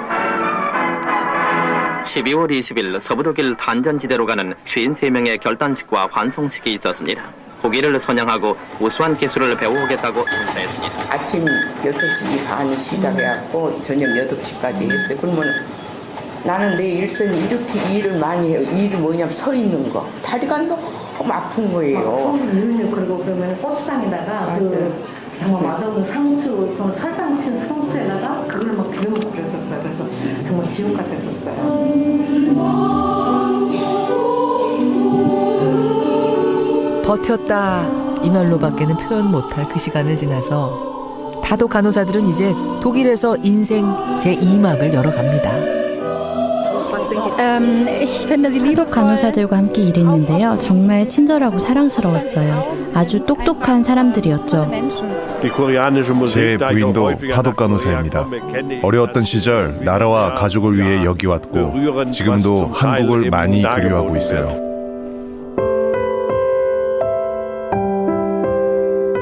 한국에서보다 독일에서 더 긴 세월을 보냈지만 여전히 고향은 파독 간호사들에게 그리운 곳입니다. 고국이라는 것은 그리움과 동경이에요. 나에게는 항상 버릴 수 없고 그림과 동경 속에서 고국을 생각하고 살고. 내가 지금 여기서 이만큼 사는 능력과 힘을 키워준 거는 한국이거든요. 아주 힘든 일들이 많았을 때 그거를 이겨낼 수 있는 힘을 닦아준 게 한국이에요. 제가 여기서 늙어서 죽을 때까지 여기서 산다고 생각을 해도 거기 또 힘이 있고 용기가 있어야지 돼요. 그렇지 않으면 그냥 풀같이 죽어버려요.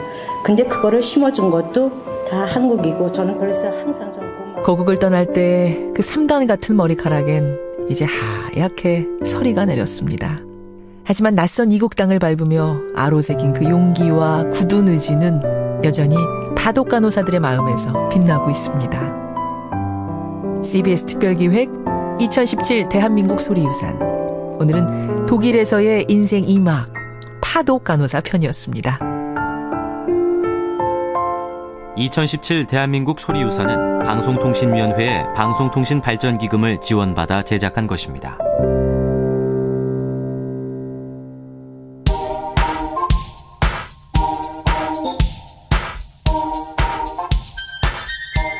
김현정의 뉴스쇼 CBS 라디오와 함께하고 계십니다. 저는 퇴근길 시사자키 정관용입니다. 김이빈님, 홍종학 후보는 안 됩니다. 장모의 돈 상속 문제도 그렇고 학벌주의 책 내용도 문제가 있는 것 같습니다. 반면에 오호규님, 홍종학 후보자, 처갓집 잘 사는 것도 죄입니까? 법에 따라서 세금 냈으면 됐지요. 별 문제 없다고 봅니다. 찬성. 이런 의견도 들어오고요. 무엇보다 박정희 전 대통령 동상 관련된 문자가 정말 뜨겁게 쏟아집니다. 윤수님은 제가 서울 상암동 주민입니다. 여기요 박정희 기념 도서관 만든다고 해놓고 도서관으로 사용도 못하고 있습니다. 주민들과는 완전히 동떨어진 곳인데 거기다가 또 동상까지 세운다니요. 반대입니다. 반면에 7338님은 아니 박정희 전 대통령 과거 우리나라의 대통령 지도자였는데 동상 세우는 게 무슨 문제입니까? 세울 수 있다고 봅니다. 하셨고 반면에 박연실님은 청남대에 가면 역대 대통령 동상이 쭉 다 있습니다. 그걸로도 동상 충분합니다. 무슨 동상을 또 세웁니까? 예.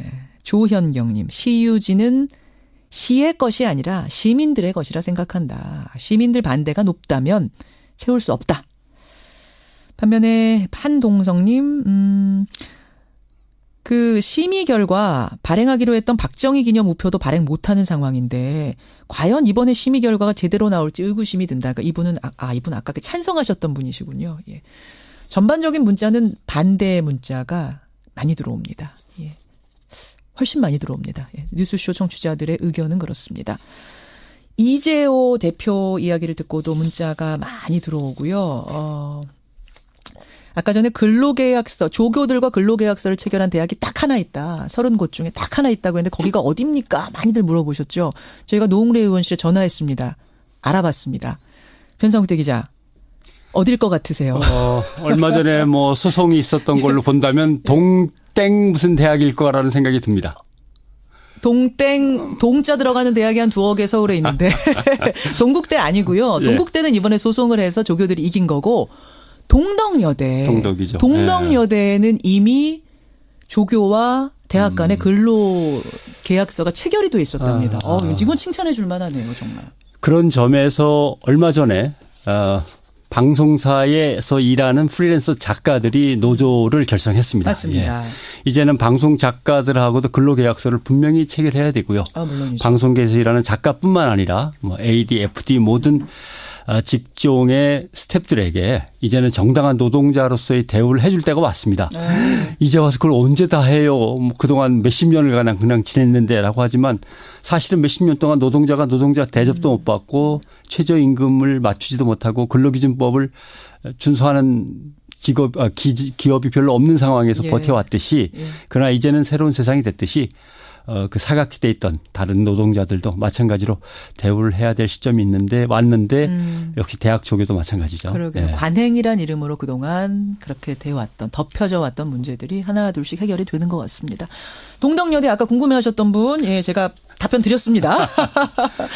자, 오늘 변상욱 기자 수첩 뭐 가지고 오셨어요? 지난주 이 시간에 광군제 얘기했죠. 중국의 쇼핑 축제.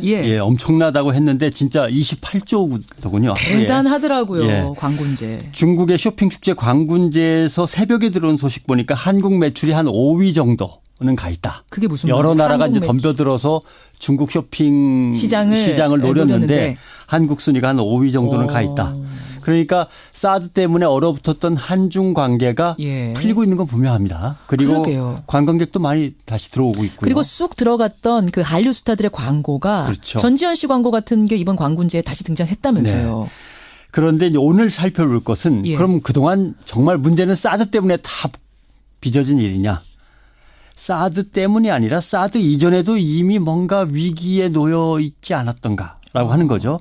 한류가 안 먹히고 있었는데 사드는 그저 결정타였을 뿐 아니냐라는 지적에 대해서 살펴보려고 합니다.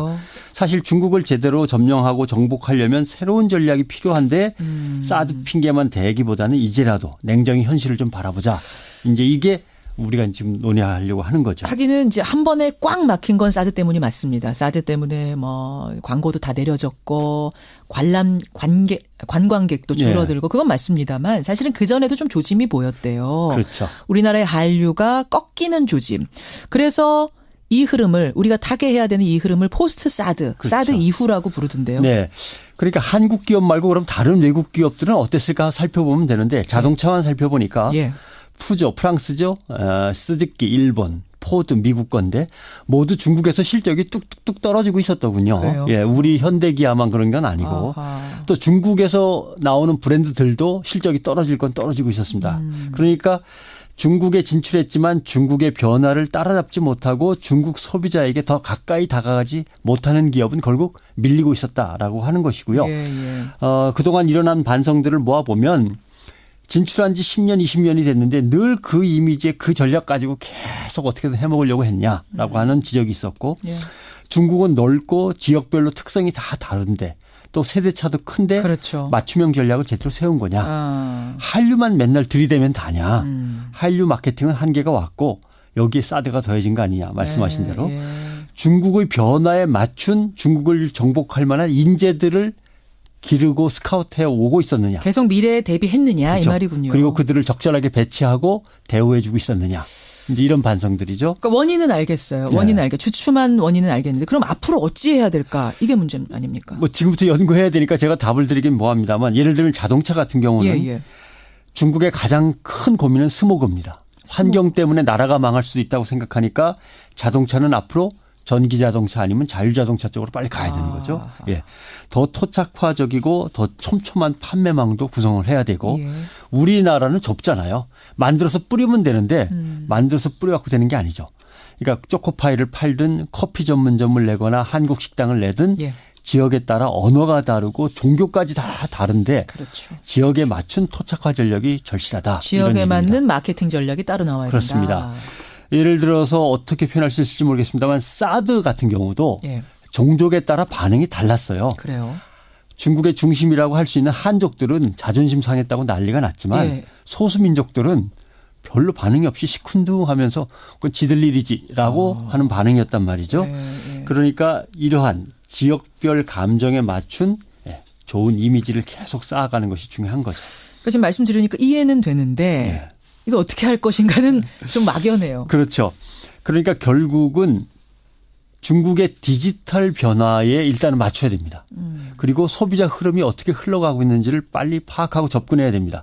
결국 중국의 데이터를 어떻게 손에 넣느냐가 또 중요한 거죠.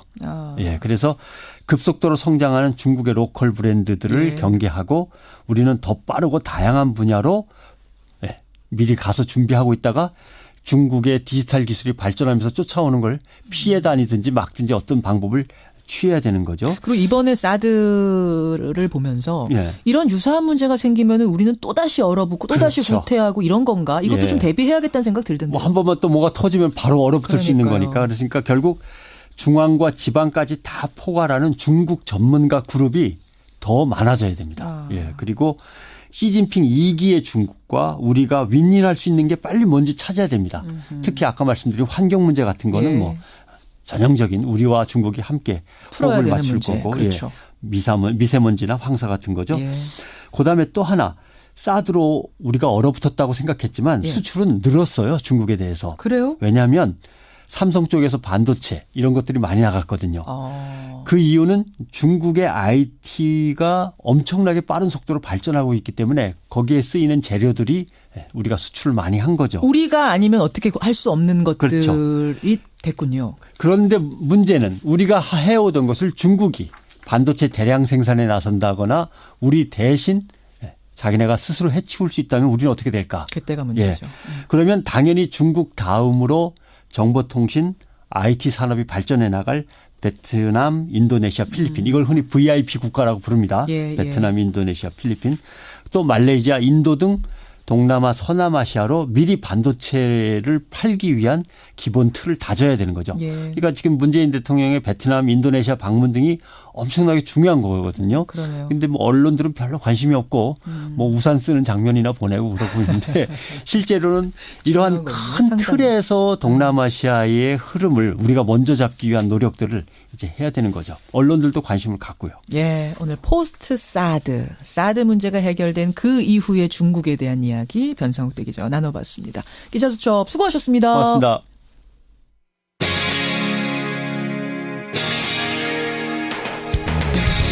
여러분께서는 지금 CBS 라디오 김현정의 뉴스쇼를 함께하고 계십니다. 이번 주 목요일이면 2018 대학 수학능력시험이 치러집니다. 코앞으로 수능이 다가왔죠. 이렇게 되자 1점이라도 더 높이고 싶은 수험생들은 엉뚱한 곳에 유혹을 당하고 있답니다. 그중 하나가요. ADHD, 그러니까 주의력 결핍 과잉 행동장애의 치료약이 지금 공부 잘하는 약, 집중력 높이는 약이라고 해서 그렇게 불티나게 팔린다는데요. 이게 과연 맞는 말일까요? 이것 외에도 우리 주변에는 이른바 건강에 관한 여러 가지 속설들이 있습니다. 어디까지 맞고 어디부터 틀린지 오늘 화제 인터뷰에서 이분과 함께 짚어보죠. 국제암대학원 대학교 가정의학과의 명승건 교수 연결이 되어 있습니다. 명승건 교수님 안녕하세요. 네, 안녕하세요. 반갑습니다. 반갑습니다. 정말로 이 ADHD 치료약 처방 건수가 많아지나요? 네, 그렇습니다. 건강보험심사평가원 보건의료 빅데이터 시스템에 따르면요. 예. 환자 수가 가장 적은 달이 2월 달이었는데요. 예. 2월 달에는 21,279명이었는데 11월에는 25,404명, 20% 정도 높은 수준이었고 이게 작년만 그런 줄 알았더니 그런 것도 아니고요. 예. 이런 자료를 보니까 고3 기준으로 해서 8월에서 10월 사이에 연초에 비해서는 2-3배 정도 증가하고 수능이 끝나는 11월이나 12월 되면 다시 감소되는 이런 것들이 계속 매년 반복이 되고 있습니다. 정말로 ADHD 약이 집중력 높이는 데 도움이 되긴 되는 건가요? 어떤 연구에서는 정상인의 경우에 적정 수준으로 이 약을 복용했을 때 인지 능력이 좋아지고 좀 도움이 된다는 보고도 있지만 문제는 그 적정 수준을 넘어서는 범위에서는 오히려 기능이 떨어지는 걸로 또 나와요. 그럼 그냥 떨어지는 정도예요? 혹시 그 외에 다른 부작용까지 나타나기도 합니까? 당연히 부작용도 있습니다. 있죠. 대표적인 게 이 자체 약에 대해서 중독이 될 수 있고요. 중독이. 불안, 두통, 그다음에 수면 장애. 특히 어린아이들의 청소년 같은 경우에는 이 약을 정상인이 그냥 복용을 했을 때 신체 성장 지연된다거나 간질 발작, 고혈압, 우울증, 간기능 이상 초래도 보고가 되고 있어서요. 식약처에서는 이번 달 2일에 발표한 자료에서 이러한 절대로 그 환자가 아닌 이상은 복용을 하지 말라고 권고를 하고 있습니다. 자양강장제는 어떤가요, 선생님? 우리가 피곤할 때 우리가 흔히 이제 갈색병에 담긴 그런 거 있잖아요. 비싸지도 않습니다. 이거 어때요? 결론적으로 말씀드리면 이런 자양강장제들이 어떤 몸을 튼튼하게 해준다거나 피로감을 없애준다거나 이런 임상적 근거들은 현재가 없거나 아예 없거나 거의 없다고 보시면 됩니다. 대개는 위약 효과, 즉 가짜약 효과니까 영어로 이제 우리가 플라시보 효과라고 하죠. 플라시보 효과. 아니 근데 타우린 성분은 피로에 도움된다는 건 이건 확실한 거 아니에요? 이론적으로는 도움이 될지 모르겠지만은 실제로 사람을 대상으로 해서 피로 회복에 도움이 된다는 그런 근거는 현재로서는 근거는 없다. 사람을 대상으로는 지금 근거 나온 게 의학적으로 부족하다고 보면 됩니다. 부족하다. 비타민은 그럼 어떻습니까? 비타민도 결론적으로 음식을 통해서 섭취하는 것은 도움이 될 수 있다고 보는데요. 합성 비타민제도 우리가 먹고 있는 영양제 있지 않습니까? 식품 먹는 거. 감기를 예방한다거나 피로 회복에 도움이 된다는 거나 이런 근거들은 없다고 보시면 됩니다. 그것도. 그러니까 우리가 과일이나 야채 같은 걸로는 비타민을 다 못 채우니까 그 알약 먹으면서 그나마 위안 삼거든요. 그 알약 비타민 먹으면. 문제가 사실은 잘못 소문이 난 것 같아요. 우리나라 사람들은 국민건강영양조사 결과로 보면 비타민 A부터 B1, B2, B3, 비타민 C까지 남녀 모두 공이 권장 섭취량 100%를 약간 넘습니다. 그래요? 유난히 채소하고 과일 많이 먹는 사람 아니더라도 일반인들이? 평균이 그런데 전통적으로 채식 위주의 식단이기 때문에 권장량, 하루 권장량이라는 게 그렇게 많은 양이 아니다 보니까 다 충족이 되는군요. 일상생활에서. 좋은 거 하나 배웠습니다. 그러면 수능 시험 보는 날 너무 떨려가지고 우황청심원 먹는 수험생들 꽤 많습니다. 요거는 도움됩니까? 결론적으로 이것도 현대의학적인 근거는 없습니다. 이렇게 다 없는 게 많아요? 이것도 없어요? TV나 이런 매체에서 뭐가 좋다 이렇게 얘기하는 것 중에 대부분은 효과 없다고 생각하시면 그게 맞아요. 다 대부분 허위 과장 광고가 많습니다. 물론 이제 우황청심원을 갖고 일부 한의학에서 나온 논문들이 모르겠습니다만 떨림이라든가 이런 불안 이런 거에 도움이 되는 데는 충분한 임상 근거는 아직까지 부족하다고 저는 생각을 하고요. 더욱 중요한 것은 안전성 문제가 과연 확실히 확보되느냐가 문제라고 저는 생각을 합니다. 알겠습니다. 그러면 명승건 박사가 추천하는 수능 앞두고 컨디션 유지법이랄까요? 집중력 높이는 법이랄까요? 뭐 있겠습니까? 특별히 없습니다. 특별한 거 없고. 아니, 박사님. 그냥 기존에 하시던 대로 예? 똑같은 시간에 자고 똑같은 시간에 일어나고 예. 습관을 너무 갑자기 변화시키는 건 오히려 해가 될 수 있다고 저는 생각하고요. 골고루 영양을 섭취하면서 하는 것이 중요하지 특별한 방법을 통해서 운동을 더 많이 한다고 그럴 필요도 저는 없다고 생각을 해요. 지금 청취자 문자도 하나 들어오는데 수험생이 감기에 걸렸대요. 근데 감기약을 먹으면은 졸리고 그래서 그냥 안 먹고 버텨보려고 하는데 감기에는 딱히 치료약이 없다는 말이 맞는 거냐 이렇게 물어보셨네요. 네, 맞습니다. 감기약 먹으면 7일, 예. 안 먹으면 일주일 이렇게 얘기를 해요. 같은 말이잖아요, 그거. 말이라는 얘기죠, 사실은. 예. 빨리 나면 2, 3일, 길게 가도 한 일주일이면 대부분 낫습니다. 감기의 원인이 바이러스가 한 200종 이상 되기 때문에 예. 독감과는 달리 예방주사도 없고 치료제도 개발이 안 돼 있어요. 감기약 제가 처방하는 약들은 예. 증상을 좀 좋아지게 하는 대증 치료입니다. 대증 치료. 기침이 나오면 기침을 좀 줄여주고 가래가 나오면 가래를 줄여주고 예. 그럼 약을 꼭 먹어야 되느냐? 그건요 반드시 먹을 필요는 없지만 수월하게 그렇죠. 보낼 수 있다는 거예요. 도움이 되는 수험생의 경우는 항히스타민제가 들어간 게 졸리울 수가 있거든요. 그거는 자기 직전에만 먹으면 되고요. 예. 나머지 약들은 집중하는데 좀 약간은 도움이 될 수 있을 것 같아요. 그런 거군요. 네. 명 교수님. 네.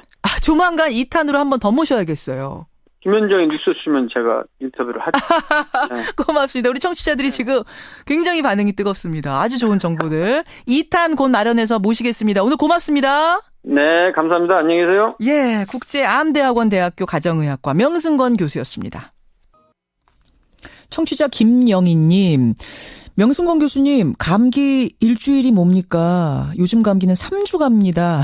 그러셨는데요. 하긴 저도 2주째 고생하고 있습니다. 여러분 감기 조심하시고요.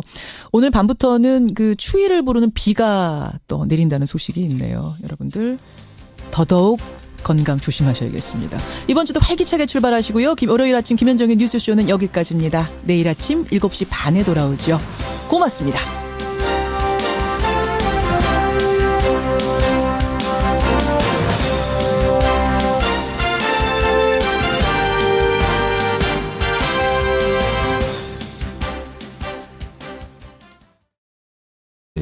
오늘 해양수산부와 위령제 일정 등을 논의하고요. 내일은 대국민 기자회견을 개최할 예정이라고 합니다. 그 5명 중에 혁규군 있잖아요. 혁규군. 네네. 혁규군은 어린 동생한테 자기의 구명조끼를 입혀서 살려냈던 인물입니다. 생각하면 참 마음이 짠해지는 아침입니다.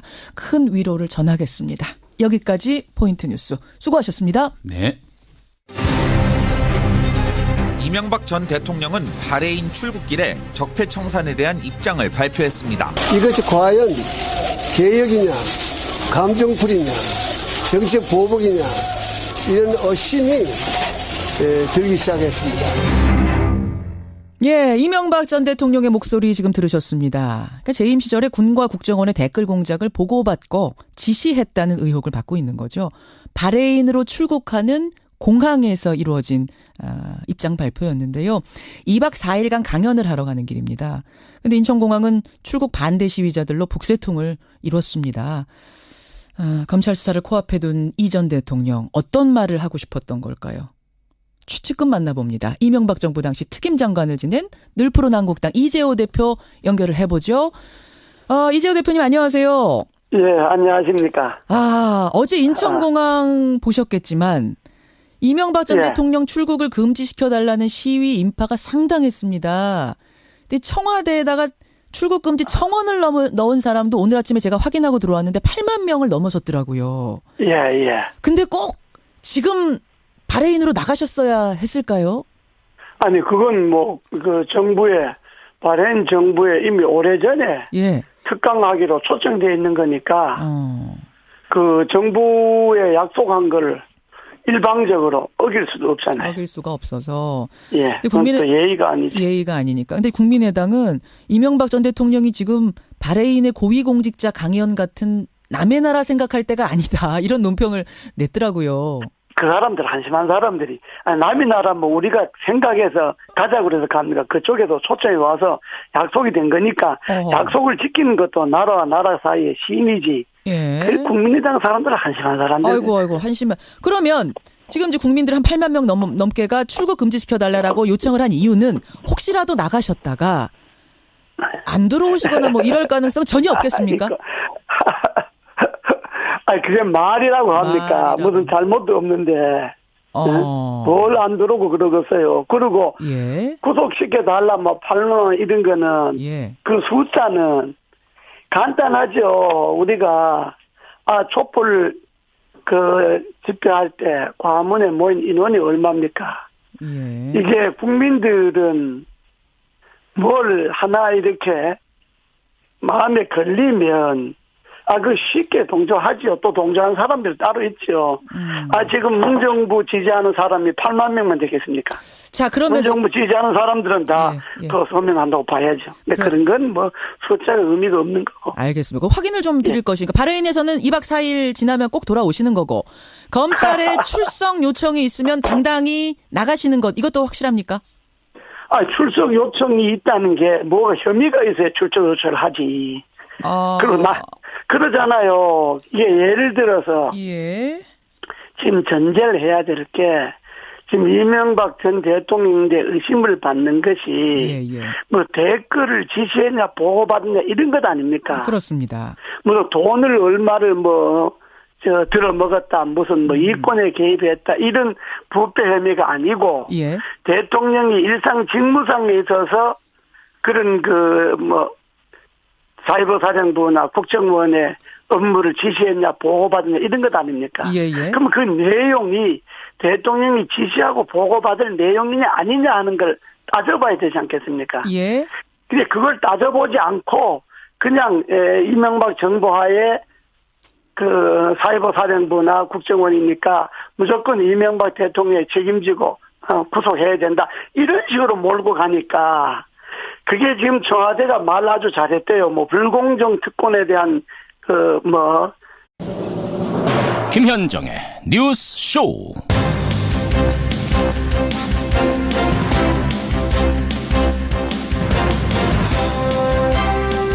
문재인 정부의 적폐청산이 감정풀이이자 정치 보복 아닌가 이런 의심이 들기 시작했다. 애청자 여러분 안녕하십니까? 이명박 전 대통령이 검찰의 적폐청산 수사에 대해서 어제 처음으로 직접 입을 열었습니다. 댓글 공작을 보고 받았느냐는 기자의 질문에 대해서는 상식에 벗어나는 질문을 하지 말라 역정을 내는 모습을 보이기도 했죠. 그런데 과연 무엇이 상식일까요?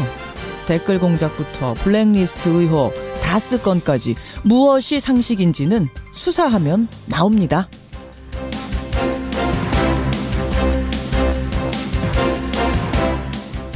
그런가 하면 오늘 국회는 홍종학 중소벤처기업부 장관 후보자의 인사청문 보고서 채택을 시도합니다.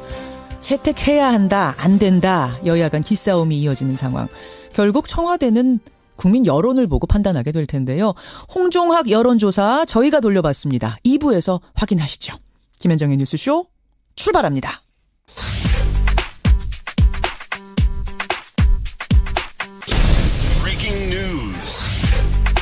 김현정의 뉴스쇼가 주목한 오늘의 포인트 김정훈 기자 나와 있습니다. 어서 오세요, 김 기자. 네네. 오늘 첫 포인트 월요일 아침 뭐부터 볼까요? 네, 트럼프의 양면 전략입니다. 양면 전략. 북한의 김정은 위원장과 친구가 되고 싶다 뭐 이런 발언을 해서 주목받고 있어요. 네, 트럼프 미국 대통령이 어제 베트남 국가 주석과 정상회담 직후에 기자회견을 가졌는데요.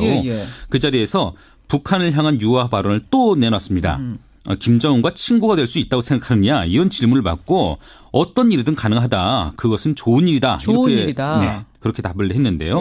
앞서 트럼프 대통령이 자신의 트위터에 김정은 위원장과 친구가 되기 위해 애쓰고 있다. 언젠가는 그런 일이 일어날지도 모른다. 이런 글을 올렸었는데 이런 입장을 다시 한번 확인한 것이죠. 글은 또 우리는 도발이 아닌 진전을 희망하고 전쟁이 아닌 평화를 추구한다. 이렇게 강조하기도 했습니다. 그래요. 트럼프 대통령 우리나라 방문했을 때도 북한에 대한 자극적 발언은 절제하는 모습 보였잖아요. 그렇죠. 확실히 좀 바뀐 것 같기도 하고 그래요. 네. 북한이 화염과 분노에 직면할 것이다. 이런 과거에 비하면 달라진 모습이긴 하죠. 그렇죠. 그런데 화전 양면 전략으로도 보입니다. 이중적으로. 네. 투 트랙으로. 맞습니다. 어제도 북한 불량 정권이 세계를 위협하는 행위를 멈추도록 모든 국가가 행동해야 된다 이렇게 촉구하기도 했거든요. 또 아직 서태평양 상에는 미국 항공모함 3척이 무력 시위를 계속하고 있는 중이기도 하죠. 그래요. 북한도 사실은 한동안 도발을 중단하고 있는 상태인데 뭐 어떻게든 대화의 국면으로 나아갔으면 좋겠습니다.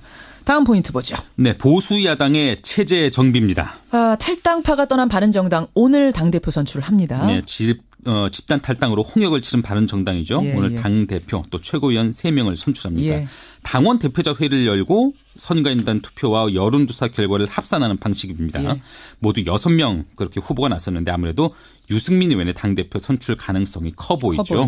네, 누가 뽑히든 남은 11명 의원들의 힘을 규합해서 혼란스러운 당 상황을 수습해야 하는 과제를 안게 돼 있습니다. 근데 잔부를 처리해야 하는 것은 자유한국당도 마찬가지입니다. 자유한국당 오늘 의원총회 연다면서요. 네.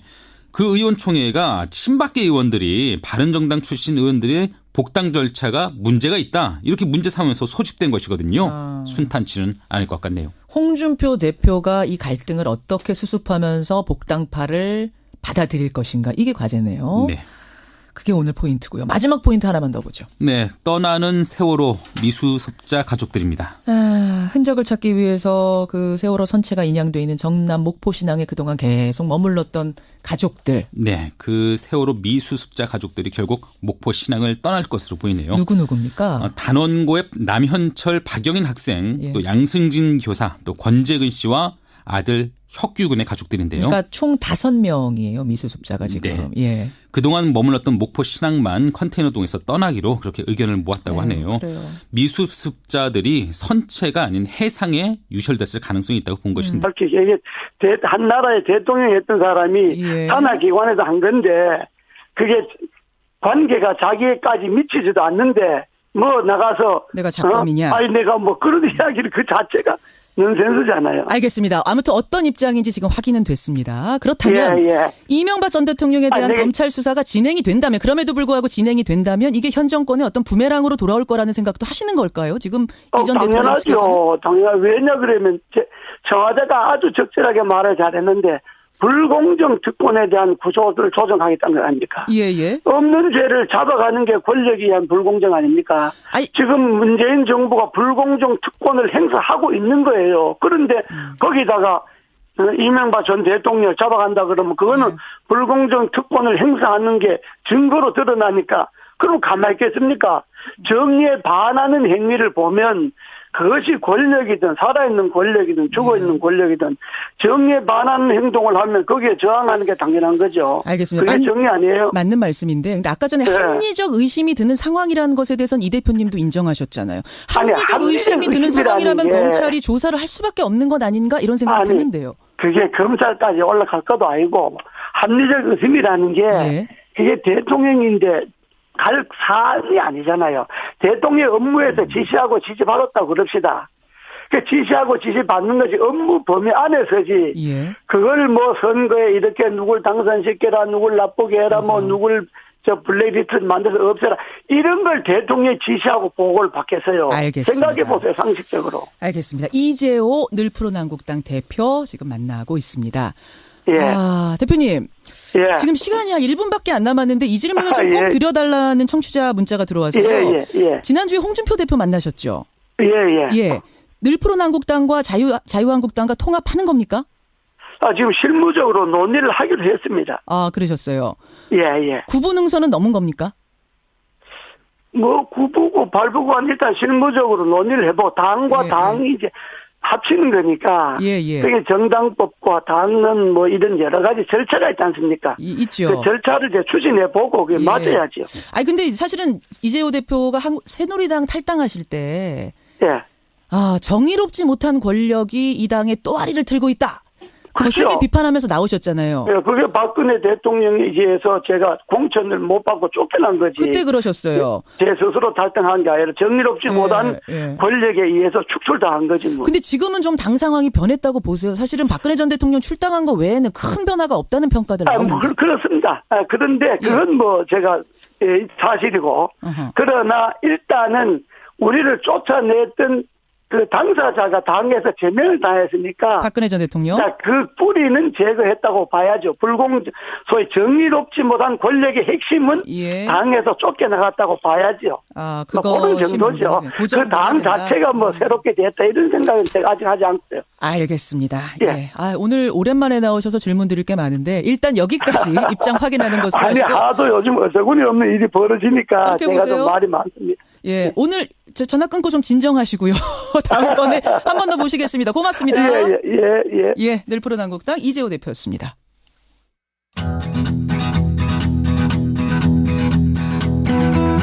김현정의 뉴스쇼는 청취자 여러분의 참여로 이루어집니다. 트위터, 페이스북, 레인보우 게시판, 그리고 단문 50원, 장문 100원의 유료 문자 샵 1212, 우물정 1212 통해 참여하실 수 있습니다. 김현정의 뉴스쇼, 여러분과 함께 만듭니다. 아니, 이명박 대통령이 무슨 잡범입니까? 이런 일로 검찰에 소환을 하게? 요 이야기가 오늘 상당히 화제가 될 것 같아요. 김성환 씨 어서 오세요. 저 그런 말 해주고 싶은데요. 잡범이 따로 있습니까? 아니 그런 일을 하면 잡범이 되는 거죠?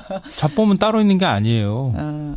이재호 대표 지금 전화 끊고 진정하기로 저랑 약속하셨는데 이 얘기 들으면 또 진정 못 하실 것 같은데. 아무튼 이명박 전 대통령이 어제 한마디를 남기고 떠났는데요. 이재호 대표가 어떤 의미인지에 대해서 오늘 길게 설명을 해줬습니다. 청취자 여러분들의 판단이 나름의 판단이 있으실 거라고 봅니다. 의견들 보내주시고요. 행간은 뭐 갈까요? 현대판 노예. 산업이로 불리는 대학원 조교. 대학원 조교. 예, 그동안 노동자로 인정해서 4대 보험과 퇴직금을 받도록 해줘야 한다 이런 요구가 많았는데요. 노동부가 처음으로 조교도 노동자가 맞다는 결정을 내놨습니다. 노동자로 인정받은 대학원 조교들. 이 뉴스의 행간을 좀 살펴볼까 합니다. 동국대학교 대학원 조교들이 그 총장을 상대로 고발한 사건에서 결정이 나온 거죠? 네, 맞습니다. 작년 12월이었었는데요. 예. 동국대 대학원 총학생회가 총장을 고발하는 사건이 있었습니다. 예. 이 조교 458명의 연차 수당, 퇴직금을 지급하지 않았다. 이제 그 이유였는데요. 우리도 노동자인데 조교도 노동자인데 우리에게도 퇴직금 달라. 그렇죠. 연차 수당 줘야 된다. 이런 거였어요. 그러니까 그동안 노동부가 조교들을 상대로 아마 대면 조사도 벌이고 그랬던 모양인데요. 예. 그러니까 조교들도 대학의 지휘 감독을 받으면서 업무를 하기 때문에 노동자가 맞다 이렇게 결정을 했고요. 근로기준법 위반 혐의로 총장을 기소 의견으로 검찰에 넘겼습니다. 예. 이 노동부가 대학 조교를 노동자로 인정한 것도 처음 있는 일이고요. 당연히 노동권 침해로 대학 측을 고발해서 검찰 수사까지 받게 한 것도 이번이 처음 있는 일입니다. 그러네요. 예, 큰 뉴스입니다. 노동자로 처음 인정을 받은 대학원의 조교들. 이 뉴스의 행간, 이면 들어가 보죠. 첫 번째 행간은 상식이 교문에서 막혔다입니다. 교문에서요? 네. 흔히 대학을 지식의 상아탑이라고 부르잖아요. 그렇죠. 그만큼 가장 공정하고 합리적일 거라고 우리는 믿고 그렇게 생각을 하지 않습니까? 예. 근데 실제 현실은 정반대였다는 거죠. 예외가 변칙을 낳았습니다. 그러니까 대학 조교들은 교수 허드렛 일을 해주는 존재처럼 인식이 되었던 게 사실입니다. 사실은 조교들이 당연하게 받아들이기도 했어요. 그동안은. 예, 맞아요. 그러니까 올해 초였었는데요. 서울대에서 스캔노예 사건이 벌어졌습니다. 뭐였죠? 이 교수가 조교에게 수만 장의 논문과 자료를 스캔하라고 시킨 겁니다. 일종의 이제 허드렛 일을 시켰다고도 볼 수 있는데요. 그러니까 이런 것처럼 사실은 조교들은 휴일도 없습니다. 왜냐하면 교수가 연구실에 나오면 그게 출근일이기 때문에 교수를 이제 보좌해야 된다는 뭐 그런 부담감 때문에 비서 같은 거니까. 그렇죠. 네. 그러니까 동국대의 경우에 일주일에 40시간 이상 일을 했는데요. 예. 매월 받은 돈이 130만 원 수준이었습니다. 그래요. 근데 이것도 사실은 월급이 아니라 장학금 명목이죠. 그래서 우리 근로장학생이라고 부르잖아요. 맞아요. 네. 그러니까 일을 해서 뭔가 일에 대한 대가를 받는 것이 아니라 장학금을 주는 것으로 모든 걸 퉁치는 뭐 이런 건데요. 그러니까 이렇게 하는 게 더 또 나중에 어떤 결과를 불러일으키냐면은 예. 대학 측이 이렇게 장학금을 준 걸 가지고 대학 장학금 지급 실적으로 부풀린다는 겁니다. 그러니까 정당하게 줘야 될 월급은 안 주고 장학금 주는 것처럼 하니까 우리 대학은 이렇게 장학금을 많이 줍니다라고 해서 또 정부에다가 또 얘기를 한다는 거죠. 그러니까 조교들은 최저임금도 못 받고 일하고 대학 측은 값싸게 부려먹고 대학 실적까지 올리는 게 현실이라는 겁니다. 현실 이어왔습니다. 지금까지. 네. 그래요. 두 번째 행간 뭡니까? 두 번째 행간은 현직이 아닌 전직 조교들이었다입니다. 이게 무슨 말씀이세요? 그러니까 동국대 총장을 고발한 조교들이 현직이 아니었다는 거예요. 전직 조교들이었다는 겁니다. 현직들은 결국 못 나선 거군요. 못 나선 거죠. 못 나선 거예요. 불이익을 당할까 봐 두려워서. 그래요. 뭐 그 대학 조교들의 입장을 아시는 분들은 다 아시겠지만 그러니까 학생들이 뭔가 문제 제기를 하면요. 이번에 동대도 마찬가지였지만 장학금을 우리가 그럼 회수할 거야? 라고 하는 협박도 사실은 있었다고 합니다. 그리고 또 대학원생이 위치라고 하는 게 정말 무서울 수밖에 없는 게 교수한테 밑보이면 끝이잖아요. 왜냐하면 교수님들이 다 석사 논문, 박사 논문 그렇죠. 심사하시고 또 조교하는 사람 중에는 교수 꿈꾸는 사람도 많은데 맞아요. 위에 교수님한테 찍히면 사실상 그쪽으로 가기 어려워지는 거잖아요. 박사 논문 꿈도 못 꾸는 게 현실입니다. 그렇죠. 저도 제 주변에 박사 논문 쓰면서 엄청나게 서름당했다고 하는 사람들 많은데 교수님한테 잘 보이면은 아무것도 못하는 거죠. 그렇죠. 그러니까 어쩔 수 없이 전직이 나설 수밖에 없었다는 겁니다. 그렇군요. 이게 대학의 초라한 현실입니다. 마지막 행가는 뭔가요? 마지막 세 번째 행가는 돈도 실력이야. 내 부모를 원망해. 입니다. 네 부모를 원망해. 네. 이거 어디서 많이 듣던 말이잖아요. 그렇죠.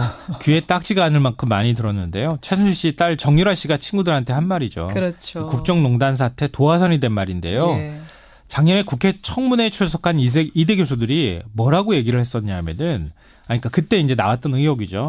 정유라 씨 답안지를 조정이라 그러는데 그야말로 불공정 특권이잖아요. 죄도 없는 사람을 권력의 힘으로 잡아가려고 하는 게 그게 불공정 특권 아니에요? 자, 그런데요, 이재호 대표님. 이게 아무 죄 없는 아무 혐의도 안 나온 아무 증거도 안 나온 사람을 지금 몰아간다고 보기에는 김관진 당시 장관이 이명박 대통령 지시를 받았다라고 자백을 했습니다. 그러니까 그 지시라는 게 이런 거잖아요. 자백도 나도 그때 봤는데 예를 들어서 보세요. 국방부 장관이 지금 연말 연시돼서 대북 심리전을 강화할 필요가 있어서 인원을 더 늘려야 되겠습니다. 이렇게 말하면 대통령이 그래 그 주무장관 알아서 하라 이렇게 이야기하겠죠. 그럼 알아서 하라 그러면 주무장관에서는 대통령의 지시를 받았다 이렇게 말하겠죠. 맞습니다. 그런데 그것보다 조금 더 나아갔더라고요. 무슨 말이냐면 문건에 적시된 대통령 지시사항, VIP 강조사항 이렇게 적혀있는 부분이 있습니다. 거기에 뭐라고 되어 있냐면 사이버사 인력을 증원하는데 우리 사람을 뽑아라. 우리 사람을 철저하게 가려서 뽑아야 한다고 VIP가 강조했다라고 적혀 있는 것. 우리 사람을 뽑아라라는 게 무슨 의미인가? 이거는 답을 하셔야 되는 거 아닌지. 예를 들어서 대통령이 이러잖아요. 내가 이제 대통령이라면 왜 그런 말을 했겠냐. 특히 심리전 같은 거는 사이버 같은 거는 노출이 안 되는 거니까 국가관에 투자를 하거나 정세서에 확실하거나 그 좀 확실한 사람을 뽑아라 이런 이야기 아니겠어요? 국가가 그런 이야기를 과장 확대해서 모두 호남 사람 배제하라 이렇게 나가는 게 불공정 특권이죠. 권력을 이용해서 사람 잡아가려고 하는 것 아니에요. 생각해 보세요. 김관진 장관 호남 사람이죠. 호남 사람 앞에 놔두고 대통령이 그 호남 사람 빼라 이렇게 이야기하겠습니까? 그러니까 여기서 말하는 우리 사람을 철저하게 가려서 증언하라는 이야기는 국가관이 투철한 사람을 의미하는 것이다. 그렇죠. 확실한 사람 뽑아라 이 말이지. 그거는 뭐 일상적인 것 아니겠어요. 사회보전 하는데 그 아무나 뽑으면 안 되고 그 확실한 사람들 뽑아라 이 말 아니겠어요. 이 대표님 조금만 진정하시고요. 조금만 진정하시고 하는 꼴을 보니까 이 진정을 하려고 해도 안 하게 되니까. 진정이 안 되세요. 알겠습니다. 그래도 조금만 진정하시고 제 질문을 들어보세요. 진정하셔야죠. 그렇죠.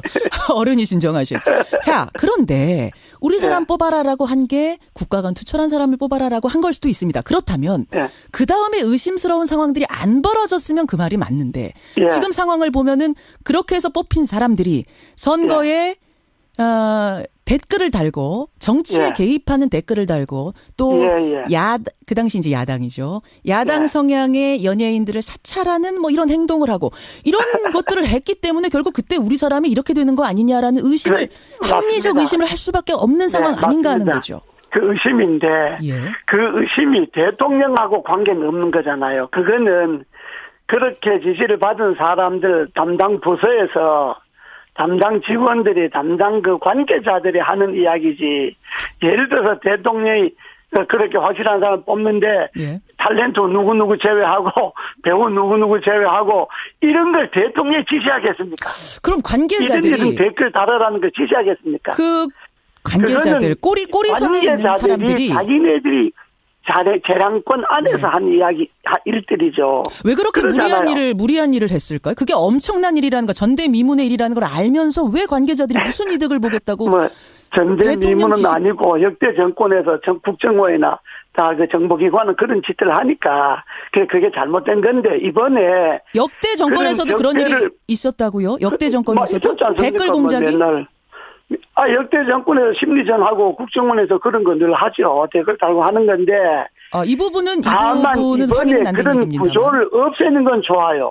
난 뭐 그런 적폐를 정산하는 것은 난 100% 찬성인데 그런 그 권력기관이 권력을 이용해서 그런 짓을 한다는 건 옳지 않는 거죠. 근데 그거는 이번 기회에 뿌리 뽑는 건 좋은데 그걸 엉뚱하게 왜 이명박 대통령에게 결부시켜갖고 이명박 대통령을 잡아가라 마라 하는 거니까 정치 보복이라는 거 아닙니까? 떳떳하고 지금 문제가 없다고 생각하신다면 그럼 나가서 그것들을 밝힐 생각도 있으실까요?